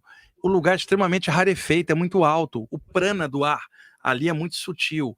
Yogis... da Índia, taoístas da China subiram o Himalaia para meditar lá, porque ali é o teto do mundo. Então, por sobre ou em outro nível, estão comunidades astrais que o pessoal usa como link para entrar e sair, espíritos avançados ali. Agora, tira todo um mito em cima, e o mestre e tal, porque fica aquela coisa de devoção cega. É legal. Agora, tem que trazer o Himalaia dentro do coração, cara. Aí o Humberto Roder, o filósofo que a gente tanto admira, brasileiro, o Humberto Roder falava: vamos escalar o Himalaia de dentro, a cordilheira de dentro, e todo dia a gente sobe um pouquinho. É legal viajar para o Himalaia, se puder, mas é mais legal viajar aqui dentro. E numa eventual saída do corpo, é um alvo projetivo legal, como as pirâmides do Egito, onde eu tive dentro. Samuel, eu tive dentro da pirâmide de Gizé, na parte do duplo físico, não é na atmosfera astral, concomitante em outro plano, que aí você poderia ver coisas legais lá, como eu também já tive. Mas se você vai na pirâmide física, no duplo, tem rato e barata lá dentro, um cheiro de mofo danado. Não dá para ficar fazendo fantasia, viajada. E outra, o Egito hoje é muçulmano, não é o Velho Egito. E depredaram muito aqueles monumentos. Agora, a egrégora está viva, mas não é na parte física. É tipo, eu vou viajar ao Egito. Não significa que eu vou acessar o astral do Egito. Eu posso ir como turista e ficar comprando bugiganga na rua e voltar. Falei, fui ao Egito, e daí? Né? Eu conheci gente que viajou para lugares místicos e voltou igual, cara, não transformou nada. E de repente uma viagem para dentro, se autodescobrindo, ela descobriu tudo. Então, é legal viajar sem fantasia. Espiritualidade, a consciência não é lugar. Pier Carlo Lombardo. Grande Wagner, você acha que o Chico Xavier saía do corpo com a ajuda de Emmanuel para receber informações específicas? Ou era tudo mediúnico sem projeção? Não, o Chico Xavier narrou várias saídas do corpo, Diego. O Pier Carlo, ele sempre acompanha minhas lives, ele adora rock também. Um abraço, viu, Pier Carlo? O cara que gosta de rock é um cara do bem, né? E o Pier Carlo gosta das bandas que eu gosto também, Queen, Pink Floyd, Led Zeppelin. Ele gosta de coisas mais pesadas, eu gosto de coisa mais progressiva, né? E o Pier Carlo, o Chico ele relatou um monte de saídas do corpo, um monte de vezes, cara. Ele tinha muitas saídas do corpo. É que, claro, o trabalho de psicografia era aqui, né, Diego? No intrafísico, nesse plano. Mas ele tinha saída do corpo pra caramba. Aislan Diego também enviou um superchat. Colocou, Vagnão, abraços da equipe do jornal e da revista Ciência Espírita. Opa, um abraço para vocês, viu? Pode comentar sobre bicorporiedade do ponto de vista do espiritualismo moderno? Ah, a gente falou aqui, já coloca alguns nomes aqui, não sei se eu vou falar certo. Richer, Lombroso, Gelei. Sim, Gelei, Gustavo Gelei. Aksakoff. Acrescentaram ou atrapalharam no entendimento do assunto? Ou só Kardec? Não, eles acrescentaram bastante, que são autores mais ligados à pesquisa mais técnica, né? E aí é tudo um conjunto. Eu citei aqui o Ernesto Bozano, Camille Flammarion, o Gabriel Gelei, o Aksakoff, né? O Aksakoff, Nikolaev, né? Que fez o livro Animismo e Espírito. Todos eles acrescentaram.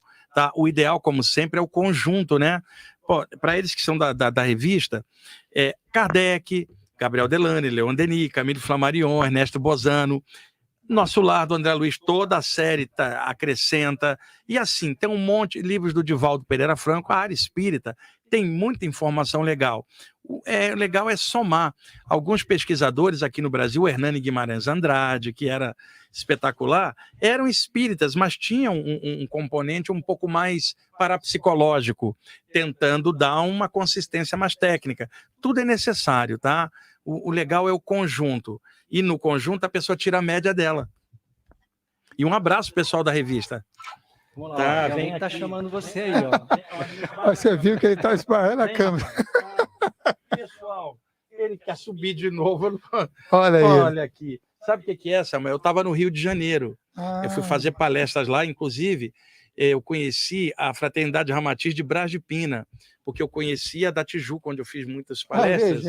E a Ramatiz de Brás de Pina, que espaço lindo, se adorar conhecer, enorme, um pessoal muito bacana, que trabalha na vibe do Ramatiz.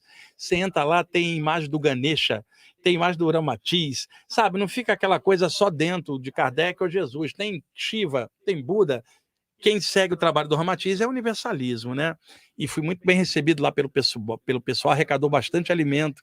Lá eu fiz uma palestra sexta na Tijuca num grupo e no sábado, e aí voltei na segunda. Então, como eu fiquei 4 dias fora no deslocamento, eu cheguei, ele tá esse grude, ele quer ficar o tempo inteiro agarrado para compensar os dias que o papai viajou, né, Rama? Né? Aguenta aí que daqui a pouquinho a gente já vai, dá um beijinho. Tá bom. E no caminho para cá veio no colo do Wagner o tempo inteiro. Vamos lá. Tatiana Pagung, meditação e autoconhecimento, tá colocando aqui, ó. Também sou carioca e Botafogo, Wagner. Olha, isso aí, a Tatiana faz um trabalho de meditação, ela tem no Instagram dela, todo domingo de manhã, né, Diego? Ela é amiga do Diego também. Ela trabalha com a meditação Rashwa. Ela já teve aqui, não teve? É uma pessoa, inclusive, está grávida, né? Deve estar agora com os 4, 5 meses. Ô, Tatiana, parabéns pela gravidez. O seu marido também. Uma pessoa linda que faz um trabalho de meditação. Uma ótima pessoa, carioca e botafoguense também. Aí, Tatiana. Eliette Filos. Quando que o Wagner virá para Curitiba? Tem alguma programação? Não, não tem. Eu ia muito a Curitiba por dois motivos. Quando tinha o Rafael Cury encarnado aqui, montava os eventos. Muitas vezes os eventos eram no auditório da Amorque, da Rosa Cruz, do Complexo. Maravilhoso, tenho muitos amigos lá e em outros eventos lá. Então eu ia bastante, 2, 3 vezes por ano. Congressos da UFO, quando o Gevaé, que também morava lá, estava. E teve uma época também que tinha a minha amiga Cláudia, que tinha uma clínica, que tinha um salão e eu ia fazer vários... Hoje ela mexe com a parte xamânica, está fora de lá. E eu fazia muitos cursos e palestras em Curitiba durante anos. Mas daí a Cláudia mudou, o Rafael desencarnou, o Gevé desencarnou e tem o quê? Desde antes... Eu fui um ano passado num congresso da UFO, mas não para cursos assim fora da parte ufológica. Foi eventos da revista UFO. Então, eu já não vou há alguns anos para palestra e curso assim, solto com a temática que eu trabalho, né? E aí precisa do pessoal de lá organizar, cara. Eu não tenho como organizar daqui, e aqui já é muita gente. Então, o pessoal organizando, juntando, tendo um grupo, um lugar, eu vou. Mas o pessoal que me levava para lá já não está mais lá. Você sabe que o último curso organizado pelo Gevaé lá foi o seu de experiência fora do corpo no contexto ufológico, né? Que você, o dia inteiro foi lá que ele organizou, né? Foi lá também. Lá em Curitiba. Helder Correia, Espiritualidade e Consciência, pergunta: Wagner, certa vez num templo do Vale do Amanhecer, em Portugal, à beira de um médium, um dos meus braços não parava de mexer espontaneamente. Isso se dá pela soltura do campo energético? Sim, o Helder também, lá de Portugal, viu, Samuel? O Helder é um pesquisador português da cidade do Porto, muito bom. Ele também tem contato com o Diego, já fizeram lives. Já veio aqui também, aqui no programa, bom, algumas vezes. Não, também. o Helder, aqui no Consciência, não, à distância. À distância, ele já fez entrevista com a que legal. O Helder está falando que ele está lá numa reunião do pessoal do Vale do Amanhecer, que é ali de Brasília, um grupo que provavelmente estava lá em Portugal, que ele sentiu o braço mexer. A soltura do duplo etérico do ombro e do braço pode causar isso. E o mais provável, já que era uma reunião ali, um dos mentores lá do Vale do Amanhecer provavelmente mexendo e repercutiu nele mediunicamente. É o mais provável. Regiane Novas. Sinto o corpo vibrando muito quando estou perto de uma determinada pessoa. Isso é bom ou ruim? Olha, é difícil falar isso sem ver ela, né? Porque teria que ver a pessoa que está perto dela e o que está causando isso, essa repercussão aí do acoplamento áurico da aura da pessoa com dela. Pode até ser positivo ou não tem como saber, porque pode causar isso. A descarga de energia de um com o outro pode dar repercussão. Uma pessoa sendo médium ou um sensitivo e tendo um campo energético já grande, que trabalha muito, quando alguém entra no raio de ação ou ele no dela, repercute na pessoa. Agora, um médium, bom. Agora, um médium destrambelhado, ele pode destrambelhar o outro somente pela presença energética. Uhum. E nesse caso, né, das pessoas, por exemplo, que vivem na mesma casa, na mesma cama, e tem toda essa interação energética. Como lidar com isso? Olha, o lance todo é a harmonia do casal, por exemplo. E não é só o casal. Às vezes uma criança que dorme junto, por exemplo, eu durmo com Rama. Então você tem presença. O lance todo é o de equilíbrio. Porque você pode estar desenvolvendo uma área e a pessoa ser até materialista nem acreditar. Não importa. Importa é a qualidade da relação. Os dois se amam, um equilibra o outro. Isso aí é o que é o pano de fundo. Agora, pode acontecer de alguém mais sensível, a sensibilidade repercutir no outro do lado pelo acoplamento áurico. Pode acontecer, Samuel, um dos parceiros saiu para beber e a outra pessoa está dormindo. Esse parceiro chega bêbado de madrugada, deita do lado, e aí pelo acoplamento áurico de casal, a outra pessoa acorda às 11 sem ter bebido, por acoplamento áurico. Aí já não é bom, né? É o dormindo... dormindo com obsessor encarnado. Samuel, essa pergunta aqui, ela chega bastante no Instagram, então acho que é uma oportunidade boa também para o Wagner falar. É da Virgínia. Boa tarde, Wagner. Gostaria muito de participar de um atendimento presencial com você. Tudo que você fala faz sentido com algumas situações que vivo. Wagner, você faz atendimentos? Não dá tempo. Eu mexo com centenas de pessoas. O Samuel sabe bem. Eu mexo com muita gente. Não tem nem como ter espaço para isso, né? E com viagens para lá e para cá, eu não faço atendimento. Durante anos eu ajudei um monte de gente assim, mas hoje eu não tenho como fazer um atendimento individual. Meu trabalho está todo voltado para o coletivo, assim, de esclarecimento em geral. Não, e para você que quer atendimentos, inclusive o Diego S. Roque tá falando, faz atendimentos. O Rodrigo, que a gente citou aqui também, que vai estar nesse evento aí no domingo, também realiza atendimentos, então você tem outras oportunidades de interagir. Né? Passa teu endereço do Instagram, Diego. Sim, o meu Instagram é o Luz Consciência, @Luz Consciência é o meu Instagram. E o meu site é o luzconsciência.com.br. E o Diego também dá curso de reiki, cara. E o Rodrigo Betim, que está aqui também, ele tem também um Instagram muito legal com radiestesia, terapias também. Qual é o do Rodrigo Betim? O Instagram do Rodrigo Betim é o Rodrigo_W_Betim. Acertei, Rodrigo? Então acertei. Rodrigo, e o Rodrigo é muito bom também na pasta da radiestesias aí, os gráficos, pô. E ele hoje aqui tá na Stirk, gente. Vocês não estão vendo, mas ele tá na Stirk aqui hoje, todo combinando. Tá combinando, camisa vermelha, tênis vermelho, né? Ele hoje tá alinhado. Então vamos lá, Lucas está perguntando aqui. Tudo bem, professor? Senti uma pressão muito forte em cima da cabeça ou na testa e arrepios no corpo, todos intensos, durante a prática da saída do corpo. O que seria? Desculpa, sou leigo ainda. O que pode acontecer é uma presença de fora passando energia na hora da saída, impressiona o chakra coronário, frontal e dá arrepio, que é o estado vibracional. Perfeito. Ele deve ler a literatura de saídas do corpo. Silva Muldon, Robert Monroe, Valdo Vieira. Tem o meu próprio livro, Viagem Espiritual, Projeção da Consciência, que seria também legal para ele dar uma olhada, né? Pega um, Samuel. Samuel tem aqui todos os meus livros. Esse é legal porque tem 58 imagens coloridas no livro, mas, é claro, o ideal é leitura de conjunto, não fique presa a nenhum autor, nem a mim, né? Tem que ter conjunto e a pessoa descobrir o caminho dela.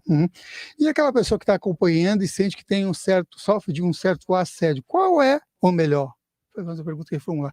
Quem é o maior responsável pelos assédios? A própria pessoa, porque semelhante atrai semelhante. Então, se vem uma entidade de fora e encontra um ponto na pessoa, ele faz a conexão.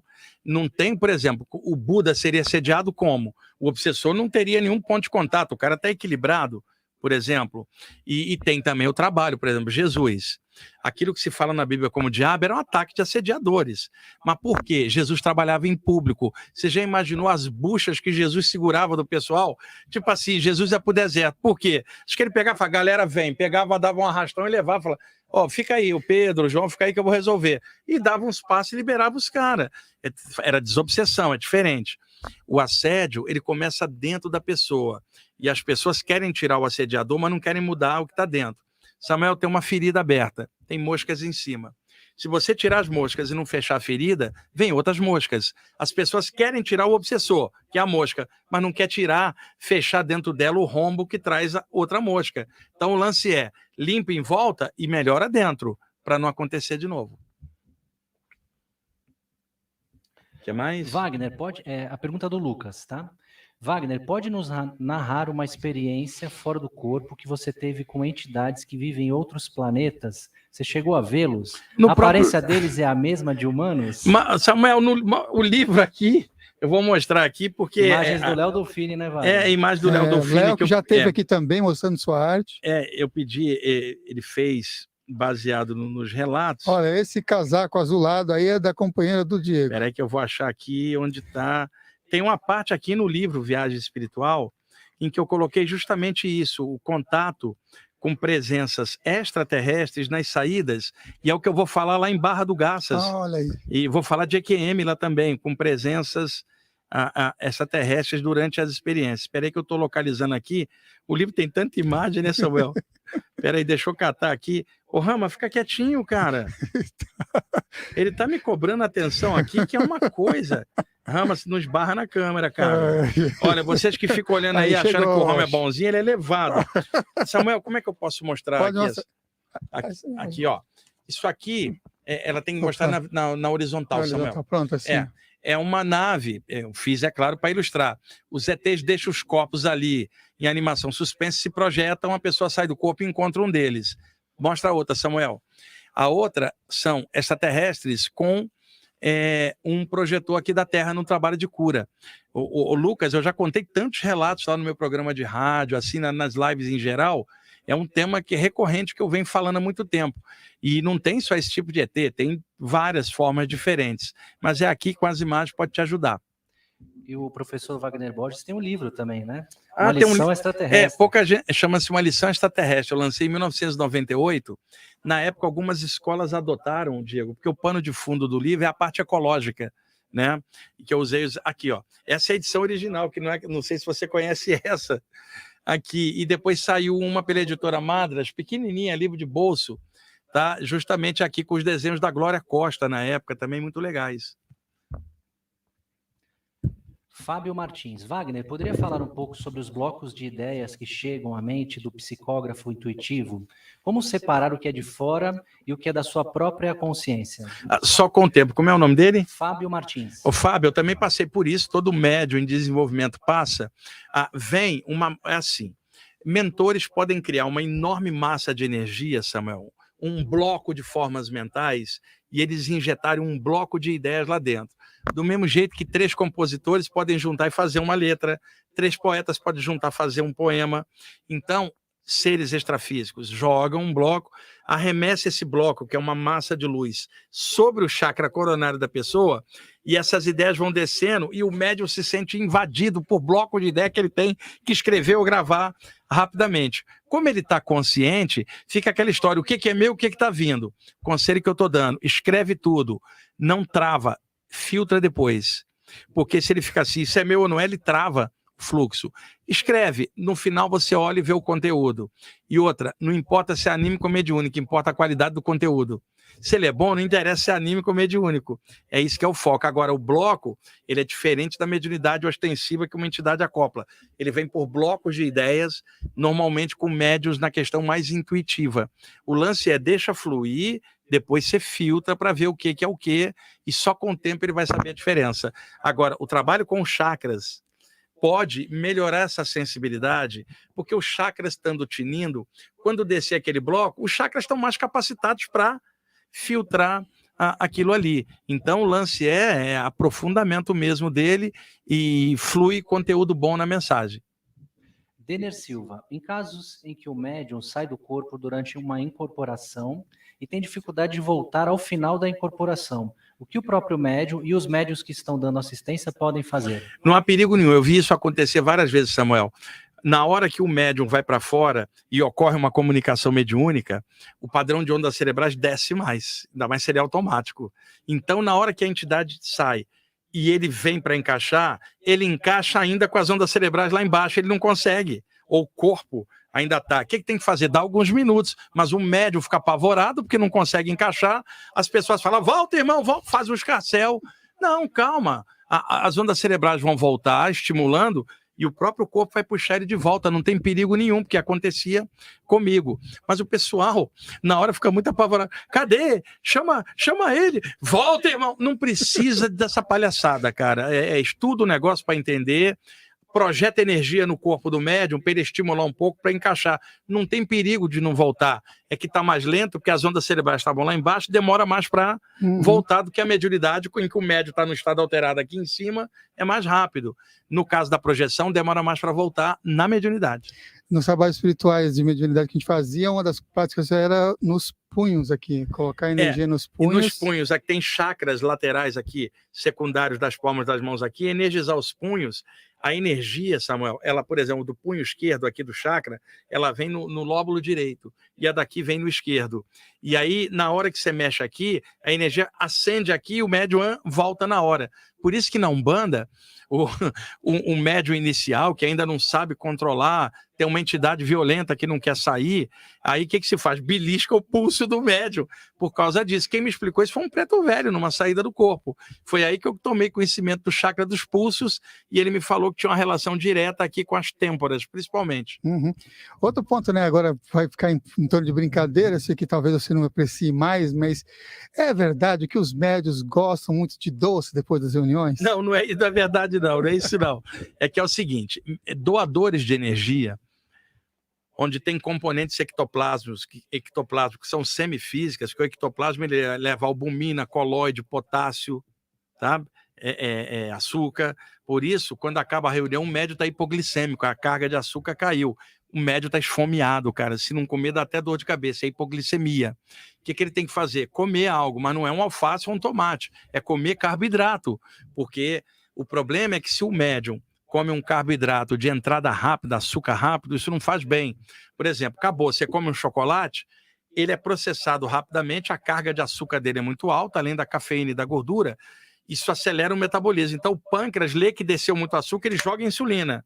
E aí o que acontece? Hipoglicemia de novo. Então o ideal é carboidrato de entrada lenta, tipo um pão, pizza, uma fruta, um suco, porque tem a carboidrato, mas vai levantar a glicose devagar e não de forma abrupta. Então, a maioria dos médios que doam muita energia são mais gordinhos. É claro que não todos, mas é tipo assim, o que o corpo faz?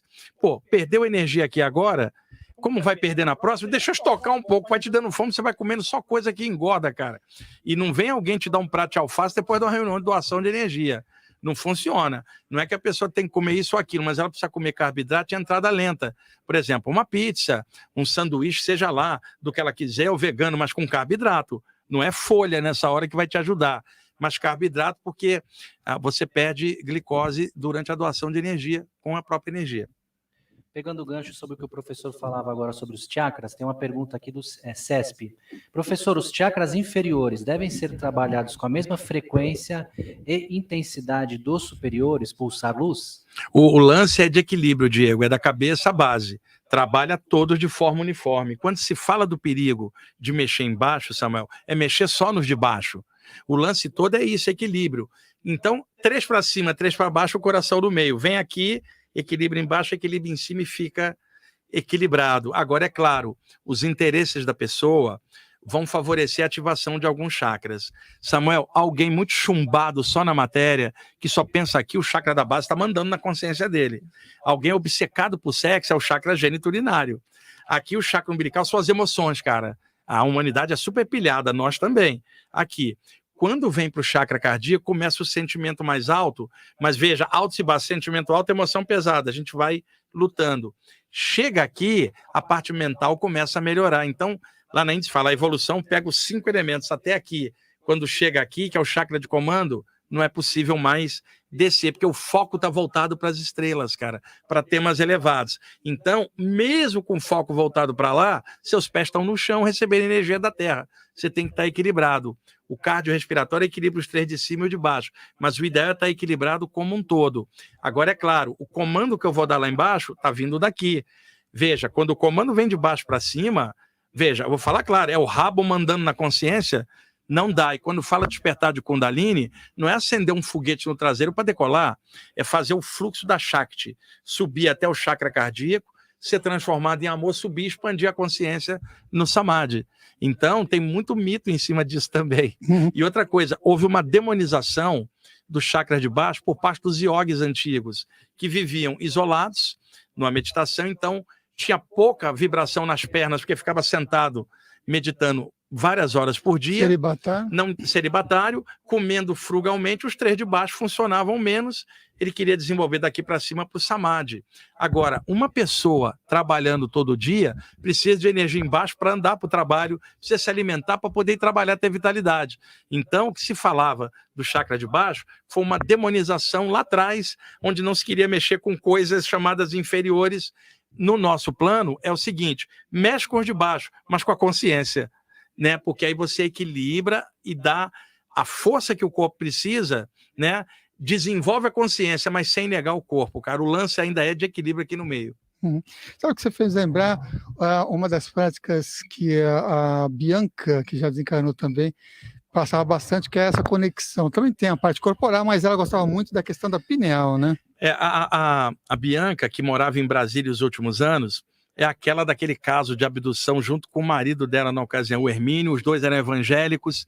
Eles tiveram, em 1976, se eu não me engano, no programa do Flávio Cavalcante, e esse caso ficou famoso. Depois eles dois se separaram.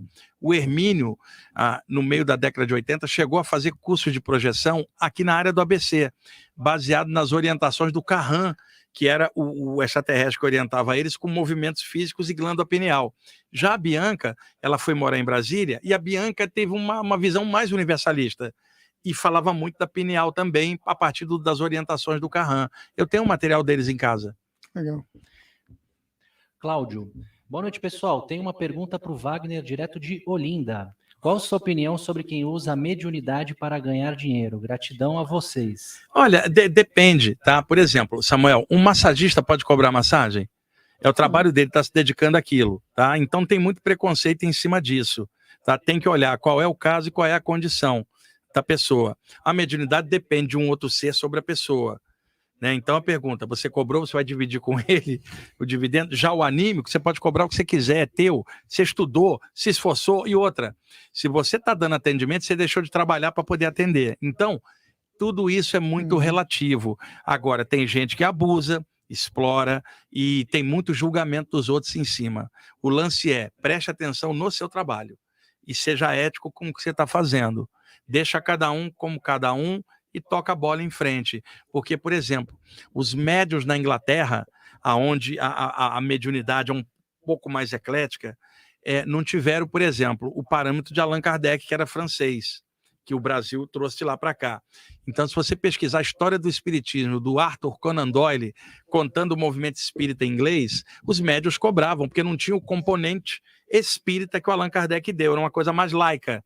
Então, isso vai também da cultura. Se você vai nos Estados Unidos, tudo é cobrado. Alguém fala, how much? Quanto custa? Então, isso vai também da cultura, da maneira ou do condicionamento religioso de alguém. O lance todo é ético e isso a pessoa tem que ver o que ela está fazendo. E não cabe a ninguém de fora ficar olhando. É melhor a gente cuidar bem do que a gente está vendo e fazer o trabalho do jeito que a gente acha correto. Falar em Estados Unidos, quando que você vai estar lá por lá? Em outubro, eu vou estar em Miami, Orlando, Boston e Nova York. Eu recusei Washington e 2 cidades no Canadá, cara. Não ia dar tempo, não dá tempo. O Rama desencarna, cara. Imagina. Desencarna. E outra, ainda tem aquele componente assim. Você fica muito tempo fora, quando volta, cara, encontra uma escova que não é sua no banheiro. Abre. A Fernanda, a mulher do Diego, tá rindo. Abre uma gaveta de cueca enquanto a cueca que não é tua. Por quê? Você ficou muito tempo fora. E aí, outra, pior, você sente a testa ardendo. E o pessoal tá achando que é o frontal, era um par de chifre que surgiu, porque você ficou muito tempo fora. Ainda tem esse detalhe. Ai, que ótimo. Vai lá, Diego. Thaís Almeida, gostaria de perguntar para o Wagner se é possível a abertura de portais negativos na nossa casa através de programas de TV mal intencionado, ou através de meditações realizadas por egrégoras trevosas. Sim, isso pode. Agora, não é tanta televisão. A televisão, ela não é boa ou ruim, a programação aqui é ruim. A televisão é só um veículo. O que acontece? Se a pessoa fica pilhada só em coisa ruim, não é que vai abrir portal, é a mente dela que vai ficar vibrando algo, formas mentais pesadas, que pode gerar assédios no meio. Agora, a pessoa tem que assistir noticiário, saber o que está rolando. Não pode ficar polarizado assistindo só isso. Ela tem que saber o que se passa no mundo. Ela está com o pé no chão, mas não vai ficar presa na questão negativa da mídia em geral sobre as coisas ruins que rolam na Terra. Agora, portais que abrem escuros, por magia é possível, por emanação de um grupo contra a pessoa, defesa, enche tua casa de luz. Família sem briga não tem assédio, família com briga, o assédio é a própria família que está dando. Então, harmoniza ele, não fica com medo de nada. Agora, uma casa harmonizada, você não vai ficar o tempo inteiro com a televisão ligada em coisa ruim. Então, é usar bom senso. Diego, só mais 2 perguntas nesse ritmo, acho que foi só essas 2 que... Conexões que curam, Lisa Cândida, Sarandeva Kaur. Estou na Finlândia te acompanhando e aqui já são 22h10. Amo seus vídeos, Wagner. Sou cantora de mantras e canto védico. Suas palestras elevam muito a minha vibração. Gratidão. Puxa, que legal, ela podia, inclusive você podia gravar em MP3 você cantando alguns mantras, porque é uma das partes que eu mais gosto, né, só entre os mantras védicos, que é a minha praia, os Upanishads, cara, aqui no coração. Se ela puder mandar pra gente alguma coisa, viu, no Instagram Sim. mesmo, e aí depois o Diego me repassa, porque o Diego atende o Instagram para mim, Samuel, são muitas mensagens, eu não dou conta, então ele responde para mim, me ajuda pra caramba o Diego, chega muita mensagem por e-mail, é uma multidão, né, eu não tenho condição de pessoalmente atender como deveria, mas é a quantidade de gente. Manda aí os mantras que você canta aí, eu vou gostar de ouvir. Wagner Deloy Borges. @Wagner Deloy Borges no Instagram. Isso aí. Margarete, Wagner, e quando plasmam um membro e nos fazem trabalhar? Já experienciei de cruzar os braços e não querer fazer o que mandam. E vejo que quando sai um duplo de minhas mãos e faz exatamente o que mandaram. É o seguinte, isso ocorre com médios, né? Tipo assim, médio pelo jeito rebelde, do jeito dela, não obedece o chefe. Vamos dizer assim. Então, por exemplo, cruzei aqui. que acontece? O comando entra, Samuel. Teve vezes assim, o mentor, às vezes, numa tarefa difícil, ele não vai pedir tua opinião. Igual o cirurgião-chefe, na hora de uma cirurgia difícil, ele não quer saber a opinião do residente, cara. Fala, cala a boca e faz o que eu mandar, porque é urgente. Então, o que acontece? A pessoa cruza aqui, entra um comando mental que é inconsciente e as paramãos vão para fora, cara, e começa a vibrar. Isso acontece. Inclusive, na semana passada, no programa Viagem Espiritual, falei de soltura das mãos, inclusive durante o sono também, e na hora, soltura das paramãos. Assiste lá o último programa que eu coloquei no meu canal do YouTube, o Viagem Espiritual. Tá lá, Curadores, Energia das Mãos. Falei sobre isso. Isso aí, ó, você que está acompanhando simultaneamente, é só você acessar e clicar aqui nesse vídeo e prestigiar também e aprender um pouco mais sobre essa relação. Quer fazer a última, Diego, antes da gente caminhar para o final? Vamos lá. E o Samuel, Diego, o Samuel sempre arranja uma água de coco aqui pra gente, olha, bem boa. Tratamento VIP. Tratamento VIP aqui. Tratamento VIP. Pergunta da Silvia. Durante uma exteriorização de energias, eu senti no meu tronco pequenas alfinetadas. Não doía. Só senti por alguns instantes. Pode me dizer o que aconteceu? Obrigada. Olha, difícil sem ver ela, porque pode acontecer, os poros da pele são orifícios, zilhões deles. Em cima de cada poro, na contraparte da aura, tem um microporo energético. Às vezes, numa região, Samuel, há uma espécie de acúmulo energético. Então, na hora que exterioriza a energia, é como se destapasse em pequenos pontos, dá a sensação de furinhos ou pinicações. A outra explicação, a acupuntura extrafísica, que eu sempre tive desde cedo com espíritos chineses que plasmam agulhas de energia e na hora que a pessoa está mexendo, espetam ela, a sensação é inócua, igual de pinicação da acupuntura. Olha aí, depois vê lá nos livros do Wagner, tem mensagem do Tao Chi, do grupo e tudo mais, trazendo essas conexões. Vai também no Instagram, qual é o Instagram mesmo aí, o Diego, do Wagner? O professor Wagner Borges é o Wagner Deloy Borges. Wagner Deloy Borges no Instagram. E o último texto, Despertar da Consciência, olha aí, né? Esse texto que eu postei no Instagram aí, foi ontem, né? Foi. Despertar da Consciência, do Grupo dos Iniciados, é um texto profundo, muito legal. Chegando aqui ao final dessa nossa transmissão de hoje, quero agradecer aí a ambos os canais que estão simultaneamente aqui acompanhando. Hoje, Wagner vai falando sobre saídas do corpo no contexto mediúnico. Cadê o Ramo para se despedir? Vem cá para despedir. O Wagner que está aqui todos os meses, uma vez, está atrás de você, uma vez por mês está aqui ao vivo com a gente aqui no Consciência e simultaneamente no Wagner Borges aqui do PPB. Agora sim, olha ele aí, ó, para se despedir. Despedir do pessoal lá, Ramo, olha lá, ó. A mensagem do Rama, qual que é a mensagem do Rama? A mensagem do Rama é: não me tire de perto do meu pai, né, Rama? Tá. Muito bem, chegando então ao final, agradeço mais uma vez aqui ao Wagner a disponibilidade, o carinho de se locomover e vir aqui ao vivo. Diego também, gratidão. Olha, você viu que apareceu o Diego dessa vez? Olha lá ele mandando luz aí. Olha, que Diego, beleza. A mulher do Diego veio, a Fernanda é brava. E a Fernanda falou assim: deixa eu ver se esses caras estão indo para a live mesmo ou não estão aprontando aí. Ela veio hoje vigiar. Vai monitorar, vai fazer o monitoramento. Maravilha, gente. Agradecemos muito mais uma vez. Samuel, obrigado aí. Mais um mês que vem a gente está aí escolhendo outro tema e vamos contribuindo da forma que dá, que é essa forma humana. Ninguém está aqui para doutrinar ninguém ou dizer o que o outro deve fazer da vida, né? É compartilhar essas coisas com a visão que a gente tem, que é essa.